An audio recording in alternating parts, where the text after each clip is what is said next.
begin your live goings over there. Streaming. Very good. Are we on Facebook? I got an X. Yes. Let me know when we hit Should be. peak on this. Streaming to both platforms now. Both. So we're on. Oh, look at that. Cool. So we're ready? Yeah, I just don't know why I have a... You may not be able to see it. Is Mac able to see comments? He is on 2 of the 3 platforms, and Okay. not the 2 we want. Not the 2 we want? Yeah, so I'm going to open up Facebook on my phone. Okay. Should I have that going down? I can have it down here, Joe. Welcome Live TV, folks. to the world of Kilts of Tomorrow. You may be wondering how With USA Abalor. Kilts started. Here's a brief history of the company, told by its founder. I drank a lot and decided kilts were a good thing to talk about. I went to Disney World, and all I wanted to do was become an animatronic when I grew up. Yeah, fair. Steady work, housing.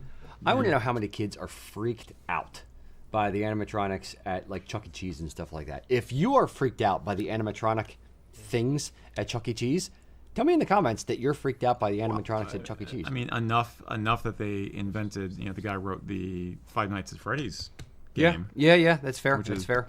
Actually, pretty cool. Yeah.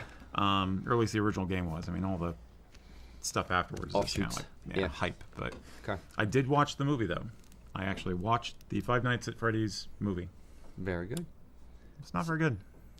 What's going on with the camera there, buddy? Okay. Slightly off center. Got it. How is the? Is Max seeing comments again or no? Nothing from Facebook yet. Yeah, there is nothing from Facebook yet. Okay. If you're watching this on Facebook, please put in the comments that, hey, Facebook is live. We see you live here on Facebook. Just give us a ping. Yeah, just give us a ping. Pretty please.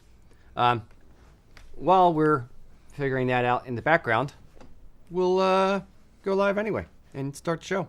Yeah. Indeed. So somebody roll the intro, please. You got it.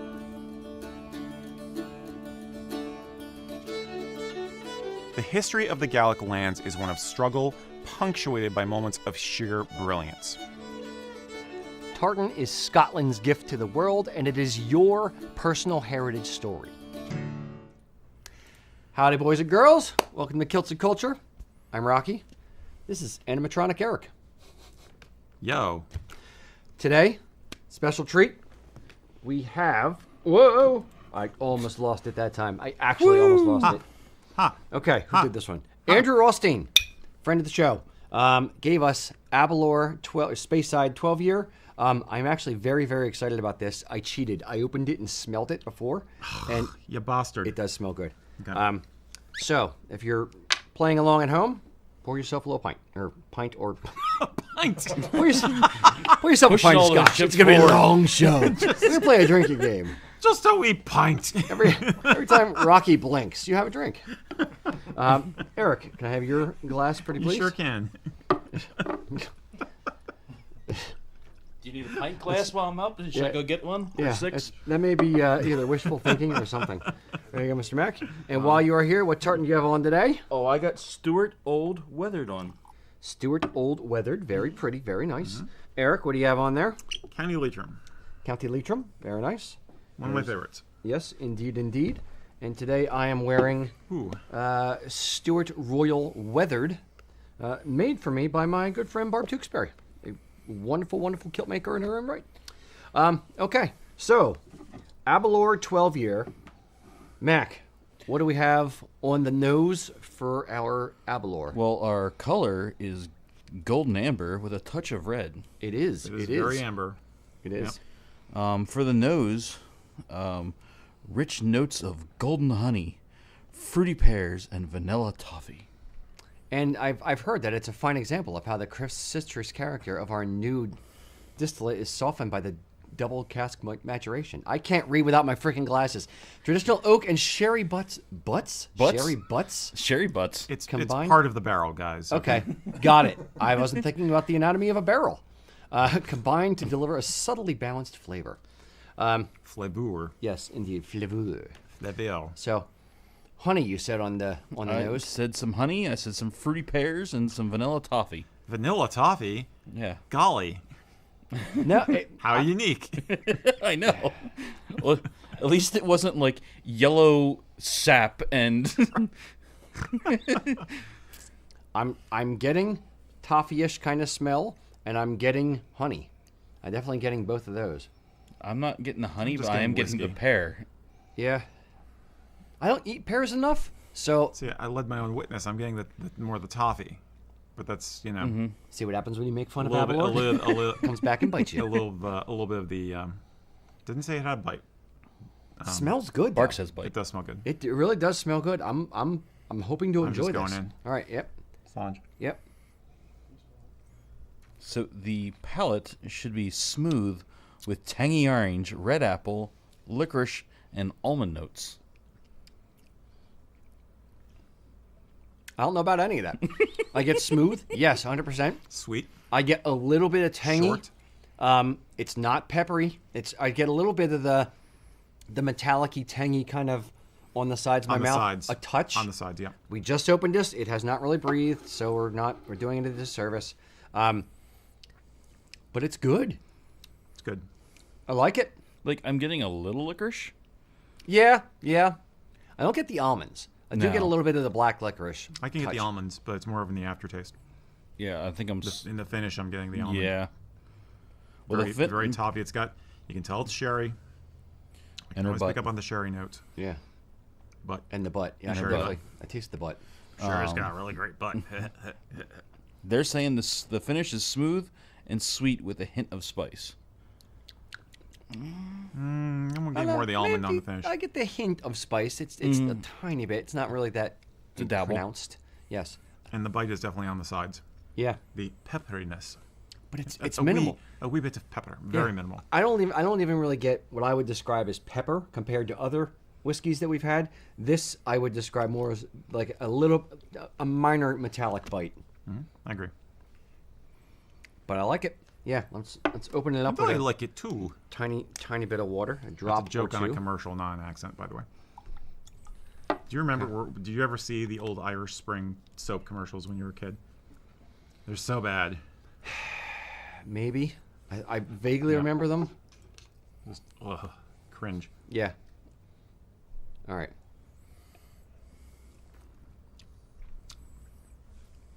Well, that really brought out the. It's pepperier and more bitterer with the water. I don't like it with the water as much. It definitely took lost- the metallic out for me. It's a I tiny lost bit some of of the pepper now. sweetness. I think. I know, but yeah, we all know I have a very different palate. So Everyone has a different palate. Mac, how are you feeling about the that so far? I still like it. I think I'm leaning more with Eric on this. I liked it without the water. Yeah, I did too. With the It changed it. It I don't did. know if I like it more or less, or I agree. It tastes a little bit different with the water. So I don't know if that's better or worse. I like it without. Better or worse? Better or worse? I don't know. After a pint, it's not going to matter. That's very true. I made mine into a milkshake. Oh, no. I do not want a Scotch flavored milkshake. No. Any alcohol with milk, it's hard. Have you no. ever had a beer milkshake? No, don't want Or that either. Or a beer float? A beer float. Somebody tried to convince me to do like a Guinness float. Yes, And a I'm good like, Guinness yeah, Yeah. still no. Like a chocolate stout, or an imperial stout with Yeah. some vanilla ice cream. Nope. See, now I'm thinking It's not good. I'm thinking Shanky's as a milkshake would be good because it's already vanilla. Yeah. Already. Meanwhile, back at the Scotch. I'm channeling my inner Micheline Flynn. When I drink whiskey, I drink whiskey. So no milkshake whiskeys or something. All right, Mac, let's rate this puppy. 1 to 10. Get in there with the decimal. What do we got? Abelard 12-year Speyside. I'm going 8-1 without the water. Okay. Okay, it's a good score. It's a good score. Eric, 7.5. 7.5. I do like it. 7.5. I do like it. It's a nice Okay. balance. With or without the water? Without, I'm assuming. I prefer without the water, Okay. but we need to let it breathe. So Yes, that's fair. I'm going to go 8-3 with or without the water. It does add Okay. a little, gives it a little different angle. But I something, like it something. both ways. Okay. So I'm going 8-3. So high marks for Abalor 12 year. I do enjoy this. I would definitely drive to go get it. All right, boys and girls, thank you for joining us. As always, we are here, but your humble servants, to answer whatever kilts and/or culture-related questions you have. So load those down in the comments. And while we are waiting for those to percolate, I'm going to pour more, another pint of scotch here. It's going to be a long show, boys and girls. I like this one, and I'm talking about pints. How can we convince our audience that we're not alcoholics? I mean, Let's drink more on the show. That's a great idea. Talk about pints. Yes, indeed. All right. Really, we only drink on the show. At work, anyway. You know what I haven't had in a long time that I'd really enjoy is a poor man's black velvet. That's my favorite drink. Okay. My favorite casual drink. Okay. Delicious. Indeed. You don't even know what it is, do you? No idea. That's the first question. Okay. Mac Masks said, my brother's wedding in October will have us all in McClellan tartan kilts. Since I'm probably the only one to ever wear the kilt again, my brother decided to order everyone else cheap kilts from overseas. He is also ordering matching tartan sporins. Yeah. I'm trying to talk him out of that, and at least into inexpensive semi-formal sporins. I'm picturing the matching tartan sporins looking very cheap and less useful as all-around sporins. What are your thoughts on matching tartan sporins? So it's a bit of a shaggy dog, but I will forgive him for the cheap kilts for a wedding party. Okay, I get it. You know, it's for them it's a costume. For you, it's lifestyle clothing. The tartan sporins, that's a whole nother matter. Well, I'll give him some grace, but I won't forgive him for. I will forgive him, not forget him, for the cheaper kilts, because you can possibly rent kilts as opposed to buying a cheaper kilt. Well, if it has to be McClellan tartan, maybe decide. Some places rent your own tartan. They charge you more money, but they'll allow you to rent any particular tartan. Okay. All right. Well, we'll put that to the side. The hard frickin' pass on tartan sporins. Period. End of story. No. Good God, do not do that. Please share this video with him. I would much rather see even just a simple day sporin. Yeah. And even let's backing up 2 more steps. Let's say he's buying these for the groomsmen, can't rent sporins, and it's a casual-esque type wedding. Well, even if it's a formal wedding, I'd let's rather just say see daytime. Yeah. A lot of weddings are daytime, which gives you more latitude these days. So. I'd rather see a. I'd rather even. I can't believe this is about to come out of my mouth. Oh no! I'd rather see if you're gonna go budget route, and it's gonna be made in Pakistan, dress sporin, period. You only have $50 to spend per sporin. That's it, and it's got to be formal. I'd rather see a black rabbit for cheap import dress sporin than a tartan dress sporin. I'd even rather see, because I don't know, he didn't say whether the tartan sporin was a dress sporin or a day sporin, so we don't know what. He also didn't say if it was going to be the same level. tartan as the kilt. Let's at least hope it's that much. I'd rather even see a day sporin Totally. than a tartan Totally. sporin. Yeah. It distracts from the look of the kilt. It's too weird because It's costumey. Yeah, it's very costumey. It smacks of trying too hard. Mm-hmm. It smacks of if it doesn't align perfectly with the tartan on the person, it's gonna throw off the visual. If it does align with the person's tartan, then it still throws off the visual because you're looking for the sporin and you just see tartan. So I'd rather see a black dress sporin, a black day sporin, something a lot simpler than a tartan sporin. Ever hard stop. Yeah, I don't have anything to add except, it just makes me wonder how. I'm trying to remember how long these things have been around, because they're totally a gimmick. They're absolutely a gimmick, and the only leeway I've ever given for them is like if you're wearing one with a pocketless utility kilt. You're just doing a small nod to traditional Highland dress, but mostly it's just a modern, casual, for fun, going to a concert or something kind of a look. Or a black solid kilt. Like a traditional black kilt solid in kilt solid with black. a tartan sporin. Maybe. I can't stand them though. I really dislike them. Yeah. Just from an aesthetic standpoint, as well as a tradition standpoint. It's just not good, dude. Not good. I mean,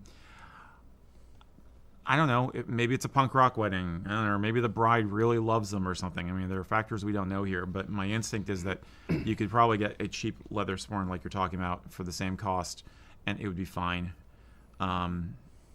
Yeah, it's...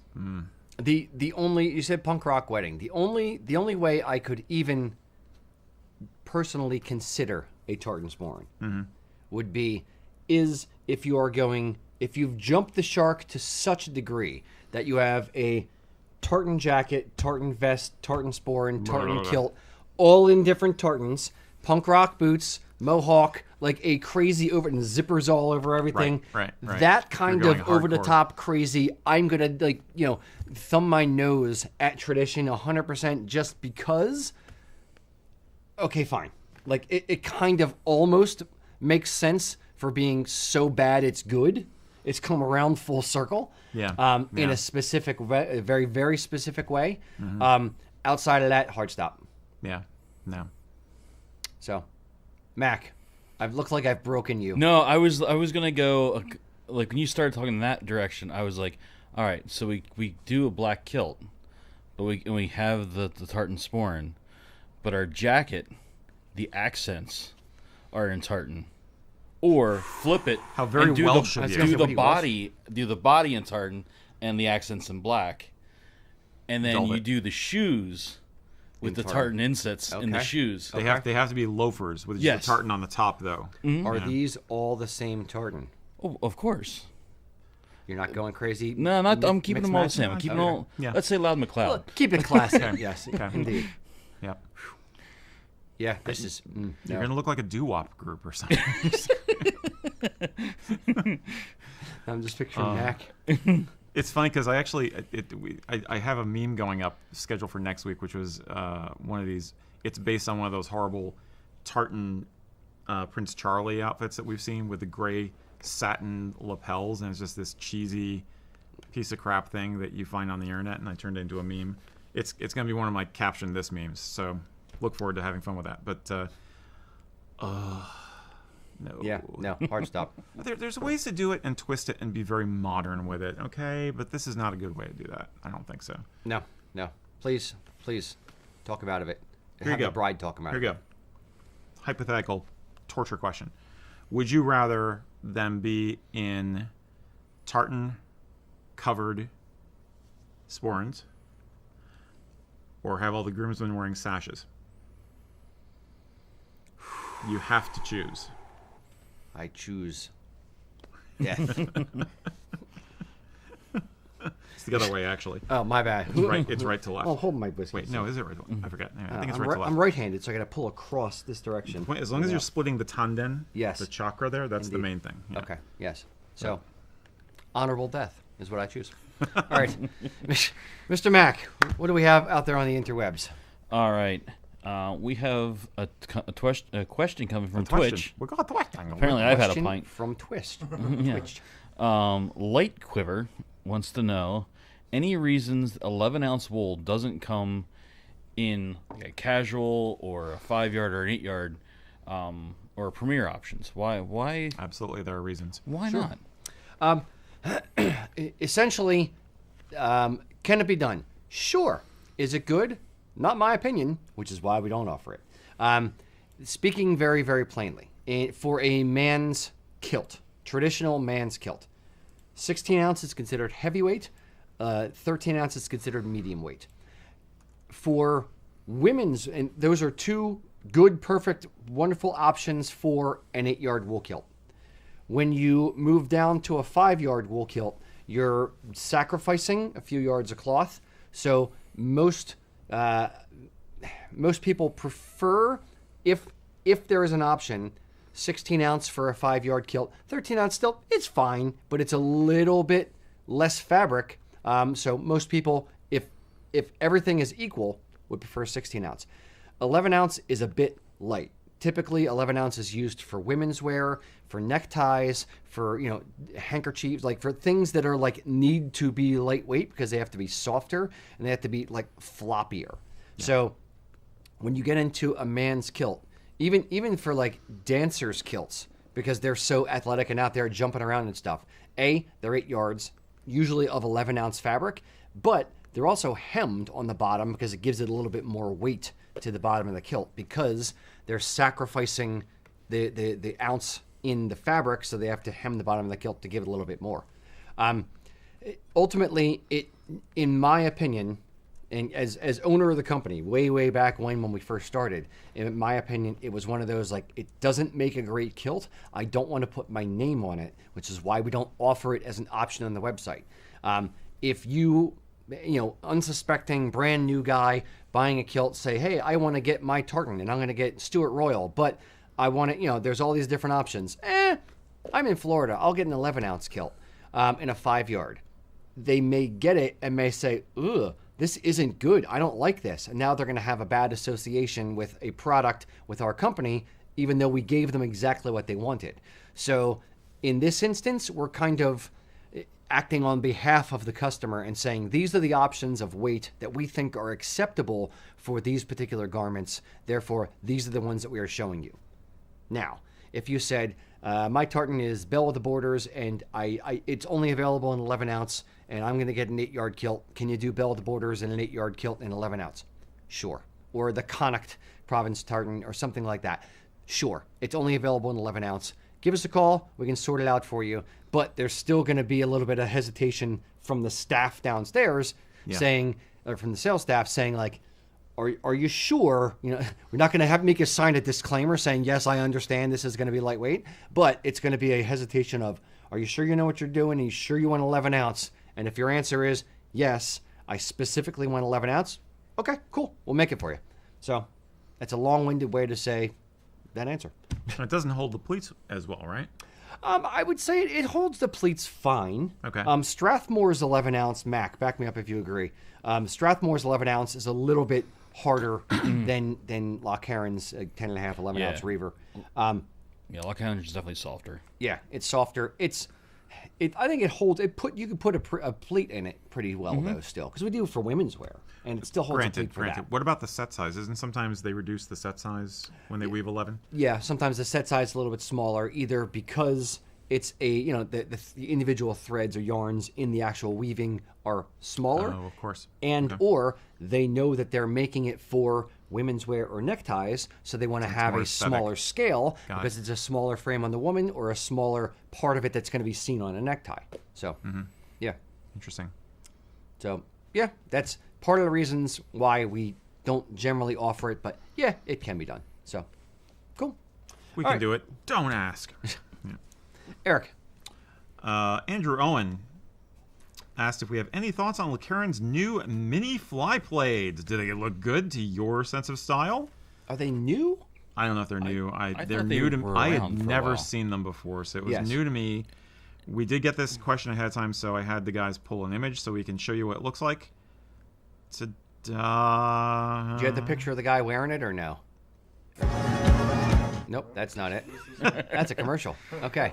All right. So that is Loch Heron's mini fly blade. If they also have another picture, which we can put in post, of somebody actually wearing it. I understand why they did it. Why did they do it, Rocky? It's less cloth. And when you wear a fly blade, it goes over the left-hand shoulder. Pull that off. When you wear a fly blade, it goes a traditional fly blade. It's essentially 50-ish inch square, so 50 by 50, fringed around the edges, box plate in one shoulder, and you pull that box plate through the epaulette of your jacket. It comes down to about the bottom of your pectoral muscle in the front, and in the back, it goes down about to the top of your hose or middle of the calf kind of range, depending on your height. Right. So you have 10 or 15% of the weight in the front and 85-90% of the weight in the back. So what it ends up doing is pulling the shoulder of your jacket up, and you end up looking a little bit more disheveled. The mini fly blade from Loch Heron, it's squished in, so it's a little bit more balanced. It's like wearing not a sash, but a chunk of fabric down the front and a chunk down the back, and it's a little bit lighter. Therefore, it's not going to kind of yank at the shoulder of your jacket. It's a little bit more like 60-40 split or 30-70, so it doesn't, throw your. I'm sure they have a clientele who think it looks more modern and more streamlined. Also, it's like it's a Yeah, I mean, a fly plate is already kind of a homage to, to the great kilt, and it's basically just there as a decorative piece. So why not just simply, modernize it even more, make it even more abstract? But And it looks more tailored. exactly, And well, less, it is more tailored. Less like floofy whippity doo dah. It looks like you have a stole, like you're a reverend and you have a stole, and before you went into the church, the wind blew it off half of your outfit. I don't know. Yeah. I don't. It's about the same width as like a scarf or something like that. So Yes. yeah, I kind of get your vibe there. It looks like it kind of half flew off. I'm a nerd. It also reminds me of the classic Star Trek Romulan uniforms. Okay, fair. They had this weird scarf thing coming down on their one side. It was just Yep. yeah. I don't care for it. Is there anything wrong with it? No. I mean, like we said, like I said, the original fly plate is not a practical garment. It's purely decorative. So if you're gonna have a decoration, sure, you can play around with the concept if you want to. Adds a little flash of color. I guess it's okay. I don't care for it personally, but I also don't see anything really wrong with it. I just don't think it's not the be all end all of good taste. Okay, so I don't disagree. I would say it is. You don't have to wear a fly blade or Rock Aaron's mini fly plate or whatever they call it. Right. You don't have to wear either of those to be dressed formal. So I think we're both kind of in agreement that I'd kind of give it a hard stop on any fly blades. Yeah. Except for pictures. They look good in pictures, but then take it off. That said, of the two, you had to choose one. Desert Island, you need a fly blade. The regular one, for sure. So you choose the regular one, not this one, which is potentially a little bit more balanced. It may be solving a problem. It's neither are traditional. What problem do you think I have? The weight of the fly blade pulling the jacket. I would still go with the traditional one. Okay. I like the swish better. I think it looks better in motion. I mean, if you actually have the guts to wear it when you have your first dance with your bride, or if you're processing somewhere, you're going to get some of that whoosh, whoosh, whoosh effect. You're not going to get that with this thing. So I think it's more dramatic. I get why And I'm a fogey. I mean, it's a little more Victorian-ish, Victorian looking. So I think I get the idea of where it came from for them, because they do the mini sash, mini Rossetti kind of thing. If for women, it's just a little piece of cloth. Yeah, bow tie noodle sash. It just basically it's that wide, single layer of fabric, and it hangs down the back, and it's kind of pinched into a rosette on the front for women. For if they don't want to wear a full sash and wrap all the way around, just a nice little way to show a little bit of color on like a wedding dress. Yeah. So this is kind of a male interpretation of something like that, or a mix between that and a fly blade. Here two other things. I mean, with a regular fly blade, I can, as we've said before many times, you could take the box blade out and use it for something else in the future. That's fair. Number two, you don't have the option. I mean, some weddings, sometimes there's a cute little part of the ceremony people will do where, like, the guy takes a fly blade and kind of wraps it around the shoulders of his bride as part of the ceremony. Kind of like he's Batman and protecting her. From... Yeah, Bela Lugosi. Yes. But, welcome to my castle in Glenafric. But the... Glen Africa's in Transylvania. Who knew? So apparently, sorry, I'm very tired today, folks. So again, I think you're going to get more bang for your buck out of that than this thing. I mean, you could use it as a draft extruder. What else are you going to use it for after the wedding? Mac's trying to get. I mean, it's only a $30 difference. Is it more expensive or less? The mini is less. It's only $30 less than an actual fly. I just looked it up just curious. Because it's less cloth. It's a little less cloth, yeah. Right. But the other thing is, do you think the other thing they may have done it for is maintenance? Like a fly blade with ironing and keeping it, less wrinkly. This is already pleated up and just kind of more like a piper's blade in that aspect, where it's a little bit more contained. And that's the other inspiration for it, clearly. But I think, for rental, for the higher industry, put it back on the rack and you're done. I'd like to see how it's made and how it looks on, and kind of like do a side-by-side comparison thing. Only you knew someone over at Lacaron. Yeah. Okay. Only. Who's this Lacaron company you speak of? So yeah. Don't hate it. Don't like it. Yeah. Would not choose it. I don't know. I might choose it. I'm going to reserve opinion, but to some degree, if I had to wear one for the day and not just for pictures, I might choose that one for the balance aspect. I might, if I had to wear it for the day. How are you going to hide a weapon under this thing? See, I mean, because that's the other thing is like, flip, or using it as a soft pairing device. Cloak and rapier. Oh, you always take it off. Like the wet towel. It's not as Yeah, effective. exactly. Wet towel whips. Yeah, exactly. I've done both. Snapping men in the showers. I've done both. I never. Anyone out there who's ever done SCA rapier combat, back me up on this. I don't like cloak. I don't like cloak and rapier. I don't like soft pairing devices. Who does? Some people do. Yes. Some people love him. I love Perry. He's great. Anyway, all right. I hope that helps. I know it doesn't. Perry but Farrell? Hope it does. No, he's not great anymore. Yeah. You shouldn't hit your guitar player on stage. Yeah. Indeed. All right, Mac. All right, so we have Matt saying, "Hey, gents, it's Matt from Melbourne again." Hi, Matt. He's lost 56 kilos, or 125 pounds. Thank you for that the- translation. Wow. That's And my kilt in my family tartan is now too big. Mm-hmm. Is there a solution to this, or do I need to sell and buy a new one? sorry. Yes. Sympathies. Congratulations on the weight loss. Buy a new Absolutely. kilt. Yeah. Or just regain the 125 pounds. Yes. 56 kilos. Just wear That's pillows. 125 like pounds. Santa That's- Claus, That's a lot of freaking weight. Jeez. That is a lot. That's Yeah. commitment. Yes. Congratulations. That's a. I hope you started off like high and not at like 200 pounds. That'd be Yes, I hope very this was. awkward. I hope this was By choice. intentional by Yes. choice. I think that's always good to preface that. But Yes. no, I mean, we say this all the time, and I know it can be painful. But the bottom line is, you owe it to yourself to get a new kilt. Sell this one online or give it away. You're doing someone a favor. You're getting it into hopefully a respectful and good home, and getting a little money towards your next purchase that way. So you're honestly better off just doing that. Think of it this way: Would you have that same question about a pair of trousers or about a jacket? It's a kilt. To some degree, is just like any other part of your wardrobe, where the more weight you lose, the more difficult it becomes to, retailer or fix the thing, and you kind of reach a point of either diminishing returns or a point of it's just not possible. Just move it along. And as I've said before, I'd always, from the goodwill standpoint, from the I want more kilts to be out there in the world standpoint.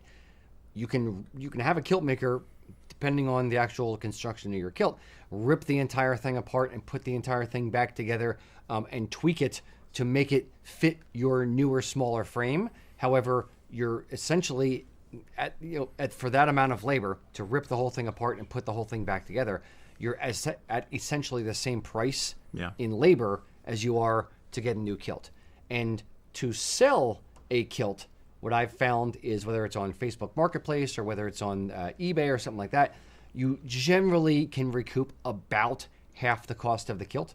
So if you paid $500 for it, you can kind of expect around $250, and then that's $250 towards your next kilt. So think of it that you're getting your new kilt half off if you sell your old one.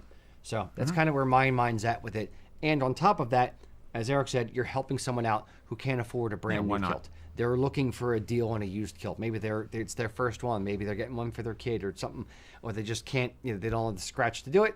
This is a great way to help someone else out and get yourself a new kilt at the same time. Good karma. Yeah, indeed. Karma points. Have you ever heard of Plum Tree? I've seen trees that are Plum tree bearings. Maybe I'm wondering. I was just watching a Randy Feltface comedy special, and he has this story about buying a bookshelf on Plum Tree, and he's in Australia. So Okay. I'm wondering if Matt, that's an option. Maybe if Plum Tree actually exists. and Is it's a Plum thing. Tree like their Craigslist? I think it's something like that. Yeah. Maybe. Yeah. Okay. I don't know, I type it in the Google and it comes up with Craigslist? plum trees. Oh, okay. Yeah, check I out think it's Australian Craigslist or something. Like that, check but- out tradingkoalaaustralia.com, and that's where you sell your kilts down there. I don't know. Fair. All right. I love koalas. All right, Matt. They don't love you. They're that was nasty. you, right? All right, Eric. Okay, Matt Horn. Matt Horn. Why is this name ringing a bell? It'll ring a bell in a minute. Or about, okay. About 25 About minutes. 25 minutes. Yeah. Where do dress hunting sporns, that is to say the oval shape with the targe and leather leaves, but with a metal cantle, fall on the scale of formality? Are they similar to a semidress in the neither fish nor fowl way? He listens to you. Or are they a better bridge between day wear and formal? At least someone listens to me. Thank you, Matt Horn. Oh, that was a thought bubble. That Now, wasn't are actually we me trying to saying things. differentiate between this sort of a hunting sporn or piper's sporn? Because it sounds like he's describing a piper's. Yeah. It's essentially he's describing a piper's, like a dress hunting sporn, aka piper sporn. I would kind of qualify it a little bit in that I've seen some historical looking examples that aren't like straight piper sporn. Pipers kind of have a much more standardized version Yeah, it's of almost it. abstracted and very military looking, very technical looking. Yeah. To my eye. Yeah, it's the piper sporns have, let's say, like the leaves that are like riveted on and they're flat against the front, and then they have the hard targe and like a generic-y kind of cantle on top. Yeah. So it's very, very of a particular thing. Whereas like the Morrison's hunting sporns with the three-dimensional leaves that kind of come out, or like Duke of Rothsay's stuff, or like the ones with like the pinched leaves that we've seen before. Yeah, I think there's room for it to be different and not automatically fall within the piper sporn, hunting sporn kind of thing. Yeah. The band sporn. Can it be fish considered nor formal? fowl? See, maybe. I don't know. Let me get your opinion on it first. I think Highland wear is a major pain in the ass. We take the categories for menswear that most guys, at least in this country and other places, are used to, and we just say, break down all the walls. And it's just everything's mushy gray area with Highland dress compared to regular Saxon dress rules. So I think it's better than a semi-dress sporn. I like it better. I think you could dress it up quite a bit. I would never wear one for a formal evening event. I would wear one through to, say, cocktail hour, but I would not consider it a full-on dress sporn. Okay. Neither would I ever wear a semi-dress sporn to a formal event. I don't like semi-dress sporns unless they're a weird example that's really beautifully made and it's more of a day sporn with some fur than anything else, you know? Yeah. Like my skunk sporn is like that. I really like my skunk sporn, but it's not... Yeah. Technically, you'd call it a semi-dress, but... I agree, yes, and I will stand by his phrasing. Wonderful little phrase. It is neither fish nor fowl, so it's not really a dress sporn. It's not really a day wear type sporn. It does kind of fall in the gap, but I think you could kind of get away with it for either. I think it would look potentially good depending on the artistry of the bag. Forget the cantle. The artistry of the bag. Big part of it. I think it could look good with tweed, 100%. Could potentially look good with argyle, depending on all the other accoutrement that you have with it. Maybe if you don't have a contemporary formalish type outfit, but you're going for something a little bit more eccentric, like Sheriff Muir or something like a regimental doublet or regulation doublet. Excuse me, not regimental, regulation. I don't know. Maybe you go something. If it's already a little avant-garde and it's artsy, maybe. But this is where I go say it's like everything's mushy, you know? Yes. There's no clear delineation. Yes, it's a gray zone. It's gray and area. all we can say is that if you made it right, maybe you could get away with it. But as a category of a type of sporn, we can't make a blanket statement. Yeah, it doesn't fit I mean, firmly in a can. category. I mean, like you mentioned, the Duke of Rossi model, that's the name I gave it, by the way, which is modeled on a sporn that His Majesty has and has had for like most of his life by the look of it. And it's like, would you imagine the king wearing that sporn to a formal evening event? No. No, because he has a bunch of other sporns. It's brown. It's beat up. The leaves go. Bloop. I mean, no, you wouldn't. Bloop. You like that? Yes. You're welcome. I don't think it's formal. I don't think you could call it formal. Yeah. Well, he didn't specify color. In fairness, could be black. Okay. Could be black. It's pink.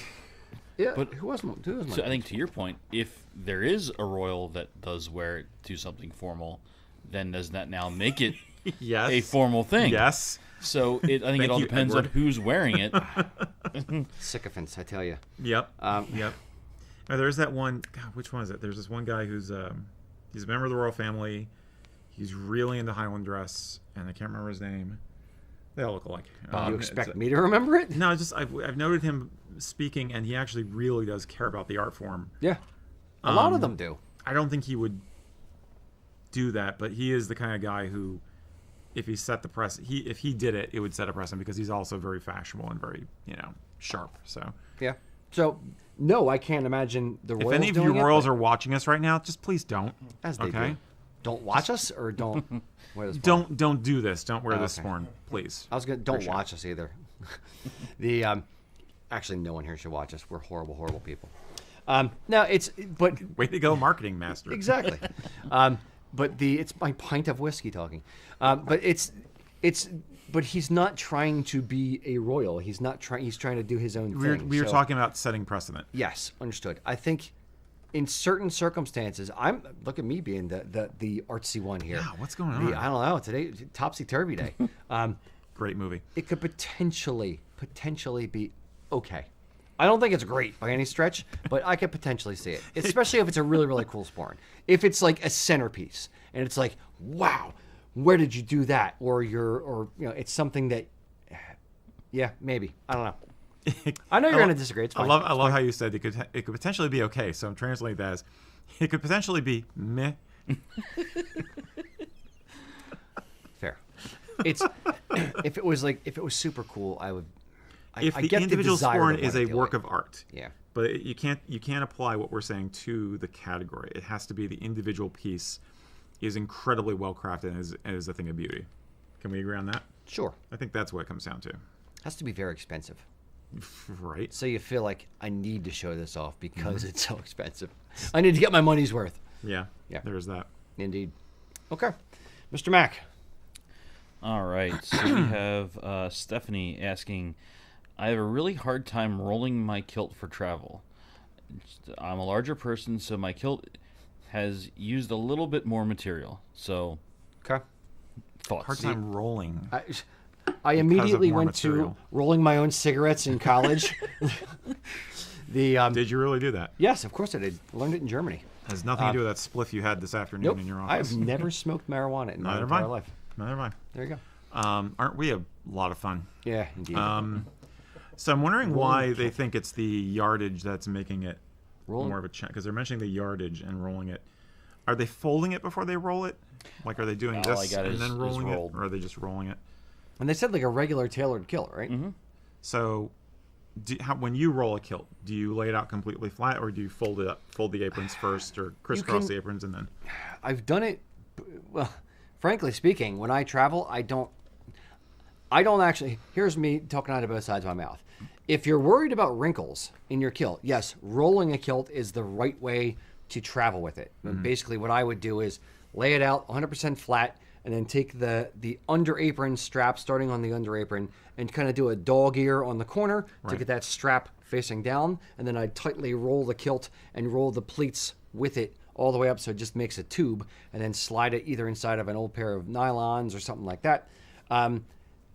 Alternatively, I've seen other people who actually just take the kilt, fold it in thirds like you're wearing it, and then just roll up the pleats so that the front apron is on the outside. Yeah, which I've done. Either of those are fine as well. Mac. Stephanie did just reply. She put no, just rolling.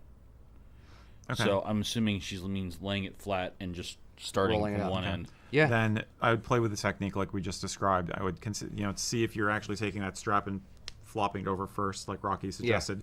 The way he Making a does it. 45-degree angle on the corner. Or as though you're putting it onto a hanger, basically cross the aprons and then roll it that way.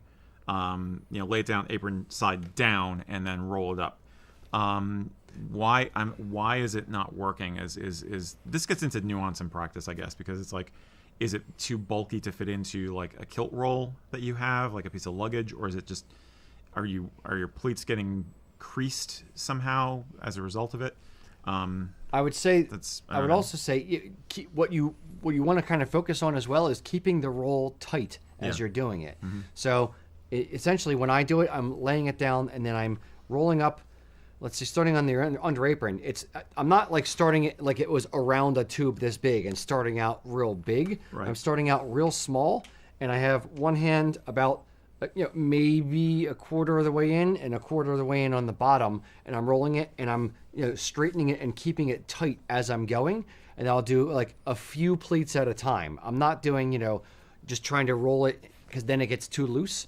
I'd roll like one turn and then I'm straightening out the pleats, another turn and I'm straightening out the pleats as I'm going. Alternatively, you don't really need to roll it. If you're like me, what I end up doing is, if I'm going to travel with a kilt, I'll fold it in thirds, so like I'm wearing it. Then I'll fold it in half so that the final crease is right down the center of the front apron. I'll put it over my arm and fold it in half again. So I have a nice compact little cube of kilt. Mac is nodding his head that I'm assuming he does it that way as well. Yeah. It's, so when you actually get to your destination, just make sure you hang it up or lay it up flat or lay it on the bed.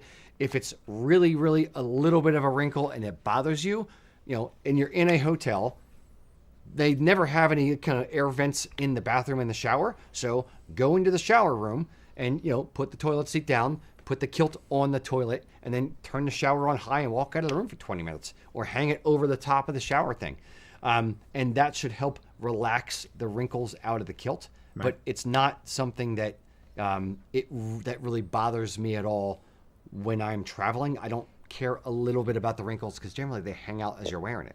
Mac, she responded saying yes, it's too bulky to fit in the kilt roll, and might not be making the roll tight enough. So, so she said to try the fold and roll as you mentioned, but that's what she's saying. It's just getting too big for that. That's fine. And the kilt roll also comes with a little mat, or at least they used to. They used to. I don't know. Yeah. If you have it on the mat, then what I would potentially say is roll it up without the mat, because the mat's going to add a little bit of thickness. True. So maybe try rolling it on the mat, but don't roll the mat up with it. That way, it's that much less thickness inside the kilt roll. And frankly speaking, you don't need the actual kilt roll if you're traveling. Well, I guess if they're using it, then probably just carrying the kilt itself. But if they're using it, obviously they want to use it. I was gonna say, I mean, there's more than one way to pack a kilt depending on the kind of trip you're taking. If I'm in my car, I just put it on a hanger and hang it from one of the hooks in the back of the car. I've occasionally done a loose roll and just slid it between the handles on my duffel bag. If it's a kilt I'm not as concerned about, I've occasionally put it inside a suitcase doing the folding like you do. Yeah. Depends on how long I think it's going to be in the luggage or if it's going to be out of my control, like if I'm going on an airplane. So, yeah. Anyway, shaggy dogging here a bit. But yeah. If you're going on an airplane, what I would say, generally speaking, is wear it. Put it in, well, either A, wear it, or B, leave it in your carry-on luggage. Do not pack it under the plane, because a $500 kilt is a hell of a thing for an airplane company to lose, or an airport to lose. So I don't trust them to do that. I've had my luggage lost too many times now. And it also weighs, especially if it's like an 8 or 9 yard wool kilt, it weighs a good bit. So I would do it in the carry-on luggage where they don't really weigh it as much versus the checked luggage, which they do weigh, and it does matter. So, cool. All right, very good. And good luck. Let us know how it goes. Yes. Eric. What? Indeed. Yes. Sorry, I was too busy thinking about kilt rolls. Some soy sauce, delightful. Yeah. Marty, silence. Mac, slap him. Stop being so damn funny, Mac. You're making Marty laugh. Peter J. Hutchinson said, we're taking our 6-year-old to his very first Highland Festival in Fergus, Ontario. Very nice. What are your favorite things to do or see at these events? And do you have any advice for him? Any advice for the 6-year-old? Get in the head of a 6-year-old. What are the things? I'm hungry. Yeah, indeed. I have to pee. I don't want to walk anymore. All right. What do I I want to do as a 6-year-old at the festivals? Don't make me smack you. Dad. All right. If it were me, I would make it a fun experience. You want this to be a good memory. They're old enough that they will remember this later on. So traumatized by this or be traumatized by it, exactly. So good on you for thinking in that way. I would check out the festival to see if they have a kids area or any kids activities. Right. I know Celtic Classic has a kids tent with coloring and that kind of stuff.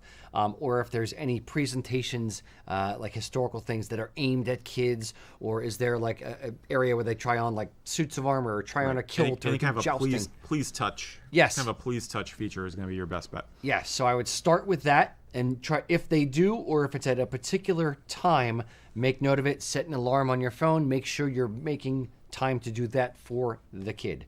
The second thing I would do is show them things that they won't see elsewhere, i.e. like feats of strength. So if you're going to a Highland Games and there's going to be a caber toss, bring him to the caber toss. Show him like how huge these things really are and how impressive it actually is. Try to get to the front and maybe see if any of the athletes will talk to him. Maybe try to get a high five from some of the athletes. The first time I took Liam to a hockey game, I got seats right on the edge of the thing where the Reading Royals was the game. But it was like right behind the bench where the players come out. So you got to put his hand out and get high fives from all the players at age 5. And it's still something that he remembers. Or maybe he's even younger than that. He's like 2 or 3. It's still something that he remembers. So trying to create little moments that he will remember, like, wow, that dude who was out on the field who threw the big telephone pole, he came over and talked to me. That was awesome. Or if there's kid events for it to start their love of the thing. Mm-hmm. That's kind of where I would start. Eric. Yeah, yes. Have a good night, folks. I would say I would take the kid's personality into account. You know your kid better than anybody else, and what you like may not be the same thing that works for them. Having been the parent of a special needs child, I know that certain activities at events like that are not going to go over well. Loud noises are not necessarily a good thing. Think about what your kid is capable of absorbing, and think about what they seem to have as interests already. I mean, one kid may be really turned on by the caber toss and think it's amazing. Another kid may just want to see the sheepdogs. You know, they might want to see the border collies herding the sheep around. In fact, most 6-year-olds will love that, and it's on their level too. It's at their height, assuming you can get a good view of the event. So I think animals are always a lock. Kids' activities and getting to handle things is always a lock. Food, I would not push the food. The last thing you want is them to be grumpy or to get sick from something or decide they're not in the mood to try something new and they refuse to eat, so you have a hungry, dehydrated kid on your hands. So don't say, we're going to buy haggis. They got haggis here. We're going to have haggis. We're going to have hot fish and chips, and it's going to burn you on the mouth. You're going to love vinegar. Yeah, exactly. So you lay the food stuff I think is for a later age. Yeah. And I'm speaking the obvious perhaps, but or be flexible with it. If they want, like, you get what you want to get for food, but if there's a popcorn vendor, give them freaking popcorn. If there's a place that has sweets and treats and stuff for kids and like little candies, especially if they're like British candies, right? Great. Let them have some of that. Let them have shortbread. Yeah. Things that they might actually like versus you must have haggis. Yeah. Keep them well fueled. Keep them well hydrated, and kind of follow their lead. No event is just banal at a Highland Festival. I mean, there's always going to be something going on that they'll like. I do recommend having ear headphones or earplugs, again, if you have a very sensitive child. Having dealt with kids who are on spectrum, like I said, there's just some things you're not going to do with them because they're not going to react well. But for my money, it's the dogs. It's the dogs and the sheep. that's the for 6-year-old. That's always a lock, in my opinion. And frankly, it is one of my personal favorite events because I really love dogs. So, I'll take it as a left turn off of yours a little bit and say that, again, you know your child better than anyone else does. So, what is their level of alertness and things like that are throughout the day? Are they an early riser? If so, get to the festival early. I was thinking about that maybe too. If they nap every day at 2:00, maybe get there early and plan on leaving by 1:30 or so you can get back to the hotel. Or do they like to hang out all day like a party animal? Great. Or maybe make sure that there's enough time to rest and sit down. One thing that when I started becoming a hockey coach, one thing that was pointed out to me that was one of those like, wow, that makes so much sense.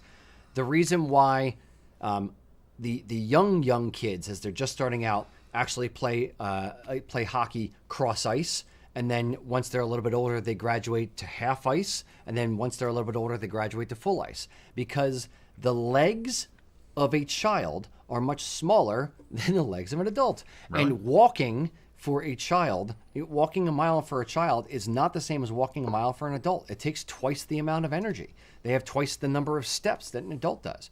So you get less tired than they will get. So making sure that you're taking enough breaks for them will matter as well. So I never thought of it in that way, but it's, playing hockey for a kid on a full-size rink is like an adult playing on 2 rinks. Yeah. So, Yeah, that's a good point.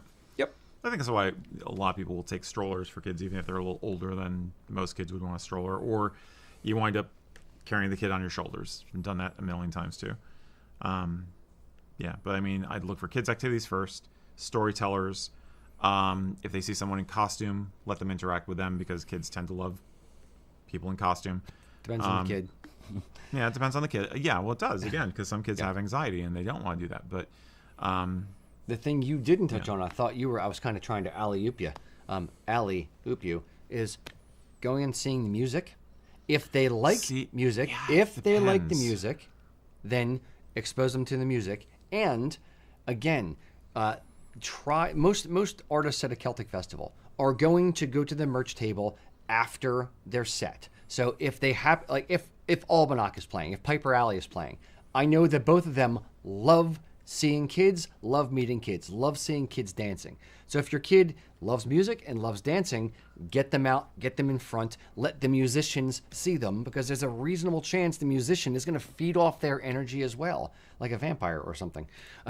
But and then afterwards, if you can interact with the people that they are seeing, it would have made more of an impression on me, I'll put it that way, at that age, getting to meet someone who's up on stage that everyone's clapping for, and then I get to meet them. And what musician is going to like poo-poo kids? I get it. I think in my mind I was thinking in terms of caution, and therefore I was imagining my autistic kid, not my other kid, because my daughter at that age, she would just be down there partying. I mean, she would, if I took her to an Almanac show, she'd just be like, "Wah!" And she'd be like in a mosh pit. I mean, she's crazy. Love dancing, high energy, very high spirited kid. My son, complete opposite. Yeah. So, yeah. So, yeah, that's why I'm speaking more the general. You're speaking to more of a specific instance. But, again, I'm sounding you know cautious your kid. now, Yeah, but you know your kid better than anybody else. So pick the things that they would like. It's Peter, so his kid's obviously a nerd in training. That's fair. Mr. Mack, you have something I will to add? say it is the 80th anniversary of the Fergus Scottish Festival in Ontario. So if you are in Ontario or near Ontario, August 8th through the 10th, that is when the festival is. Almanac is there. Mm-hmm. Red Hot Chili Pipers are there, and Bay City Rollers are there. Ooh. So if you're watching this right now, then go. If you're watching this as the edited version, then you missed it. So sorry, so sad. It's always good to support festivals. I don't disagree. Somebody should make a video about that. Yeah, try and get that message indeed. out there. If only there was a video. Link over there somewhere right now in the edited version of this, talking about why Celtic festivals are such an integral part of our culture here. And are under threat. Indeed. Who knew? All right.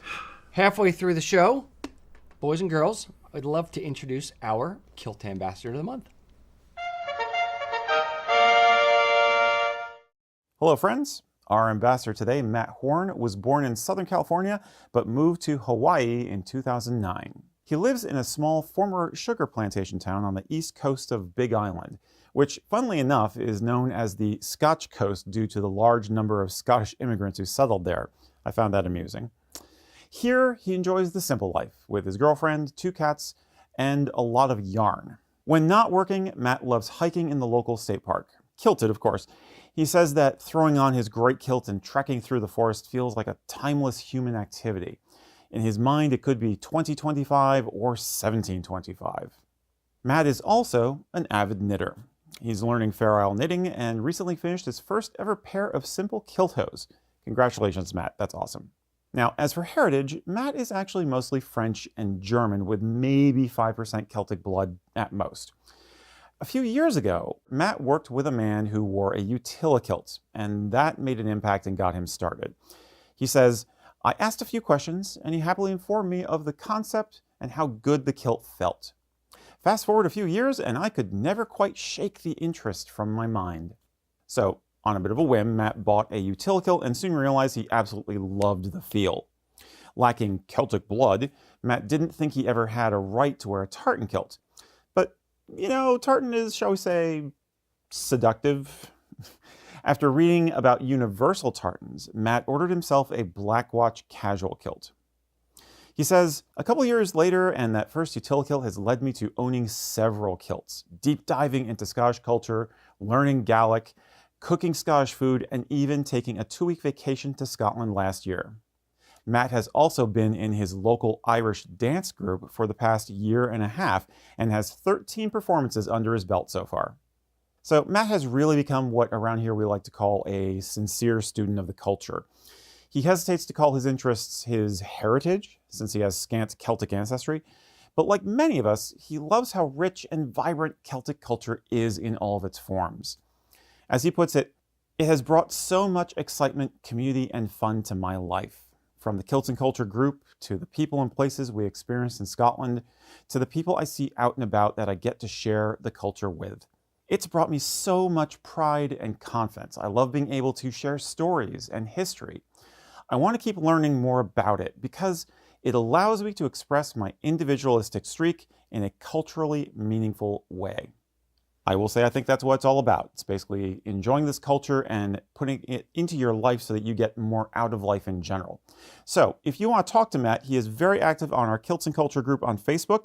And I just want to say, Matt, you're doing a great job and I appreciate everything you've shared with us. Take care. Here's to him. Hey, Matt. Indeed. Cheers. Hey, you know what you should do? You should send us questions sometime for this show. It'd be very I'd interesting. love to hear from you. What your point of view or your questions would be. Yeah. Never talked to him before. Interesting. The one thing I need to ask Matt at some point is the one tattoo he's got, is that supposed to be the Star Trek insignia in an atomic thing? I don't recognize exactly what the design is, but it looks very kind of Trekky to me, so I'm wondering. Okay. He's got the black flag thing going on. Okay. You saw that? I saw the black flag. I didn't. Yep. It didn't register with the other one. So, Mr. Mack. All right, so we have Andrew the Church Piper asking. Not the church lady. Yes. Any tips for people wanting to get into great kilts but are limited on time and space? Limited on time and space. Time? Is wibbly wobbly. Time and space, it gets difficult. Space, it's a little bit easy for me. It would be do it on your bed. Everybody has a bed, I hope. Or most people have beds. I'm not going to get into that. But if you have even if it's a twin bed, you can go essentially across the bed and just fold it so that you're laying back across the bed and you get it on that way. Limited on time. You could set it out the night before, but if you're going to be sleeping in the bed, it becomes a bit difficult. Yeah. Yeah, for me the time thing depends on the day. Like a work day, I'd have to build a little extra time into my routine. If it's a weekend, I'm not worried about it. I have a largish bed, so I'm not worried about that. So I'm not sure I can answer this question from personal experience. Yeah. I think laying it out the night before makes a lot of sense. I have one other idea. I don't know if you will shoot me if I mention it though. Okay. Right. I don't know. You read my mind, Rocky. Then tell me if I'm allowed to say the thing I'm thinking of. There's a screen cap right here. I'll use this for. The patented Jonathan Kennedy drawstring technique. There has been speculation for years in the community as to whether some smart boots kind of guy in the Highlands actually just took a piece of cordage and ran it through the very loose weave of his tartan. A clever clogs. Yes, a clever clogs, so that he could just go bloop, instead of having to lay out the pleats one at a time like we do. And that would be the one thing Some people think that's heresy. Some people think it's a great idea. If you really want to do this and that's your problem, maybe that's an answer. The chat's saying cheater pleats. Like they're cheater pleats. Well, that's what they're saying for time wise. Cheater pleats would Yeah. help speed that process up. Yeah, you could. Here's the other thing You I want would to sew them in. I think the drawstring is fine. Here's the other thing I would say. Time is the issue. But is it? You have an alarm clock, I'm assuming. Can you set the alarm clock 5 minutes earlier? It doesn't take that long to actually pleat it up. So let's assume I'm going to put parameters on. Once you've practiced. Even if you haven't, like I don't wear the freaking great kilt, and I know how to do it. And I've done it 4 times to put them on mannequins. Like that guy was my effect. But it's not that big of a thing. I think we think it's a bigger thing in our mind than it actually is. It's just I don't want to do it. It's just us. And I'm not meaning to sound harsh, but I'm going to sound harsh. It's us. And I'm including myself being lazy. It's just saying like, I don't feel like doing this right now. I'll just put on pants, or I'll just wear a regular kilt. I don't want to deal with it. But it's really not that big of a thing. So I would say, if anything, get all this stuff out before you go to bed, and then if you set your alarm for 6:15, set it for 6:10, or maybe don't hit the snooze the third time. Maybe actually get out of. I know Mac has like 27 alarms he sets every morning. He's gonna check the number of alarms he has. So just get up a little bit earlier and just say to yourself, make a mental decision and stick to it. Don't let yourself off the hook. Tomorrow, I'm wearing the gray kilt. Put it out at night, folded. Put the belt there. Put your sporin there. Put your shirt there, so you don't have to make those decisions the night before, the morning of. And then when you get up, actually get up and say, okay, it's time to go. Let's do this, and just psych yourself up a little bit. Mac, what's the answer? 30. 30 alarms. Yes. What? Every night? I set them every single day. What? Yep. There's all just for waking up. Mm-hmm. That's not for like things throughout the day. Nope. I need a reminder to take my alarms. pills. 30 alarms. Starting at 2:50 in the morning. 250. Jesus Why? Marimbo. Because Why? I get up. I usually by the third one I'm up, and then I kill the rest of them. But I get up, get changed, Do do a pre-workout, Yeah. and then head to the gym, and then come here. Got Oh, it. good for you. So Horrible for your wife. Good God. she's deaf on one side, so it's fine. She just rolls over. Brittany, And you are she's a the saint. fourth alarm. So there's 31 technically.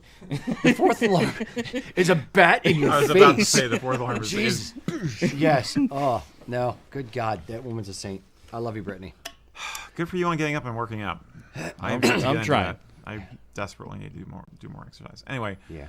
I think that if you're actually going to the trouble of actually laying out and doing the pleat routine the night before, that's the only part that takes any time. I mean, you're just like, then in the morning, you're just like, whoop, lie down, out the door. Super Scott. But Indeed. the other than that, I would say practice wear it on the weekends. You don't have to worry about those time and space, the time constraint. Practice so it's smoother and faster to do. You're thinking about it a lot less because you've got some practice in. The space concern, I definitely can appreciate maybe being a challenge if you're like in a small bed, small apartment, something like that. Still use bed. Probably using the bed. But yeah, your mileage may vary. I mean, maybe they've got like 3 dogs or something. Yeah. I would also say, Yeah. I agree, practice, and if you're still having problems or you don't like the way that it's working out for you, and maybe you're looking for a better or different way to fold your gray kilt. If only there was a video, maybe announced recently on a particular YouTube channel, using Jamesy from the band Albanac, showing you how to wear the gray kilt. If only that video existed. Oh wait, it does. Go check it out over on USA Kilts channel. And Eric was not paying any attention to any of that. He's over there reading questions. Just doing my job. Mm-hmm. You see, I'm preventing a time problem by preparing ahead of time. So- Right. Indeed. And showing no interest in me. I'll just be Good over. Lord. I'll be over here now. Do you want counseling? I'm just gonna play a video that sounds like crying in my office. Right. Okay. All right. Next question. Go ahead. Was that you or Mac? I don't know who that was. That was Mac. Okay. Thank you, Mac. But I believe he had written in that question before, so I wanted to make sure I didn't have it on my list. Okay. Brian from Milwaukee.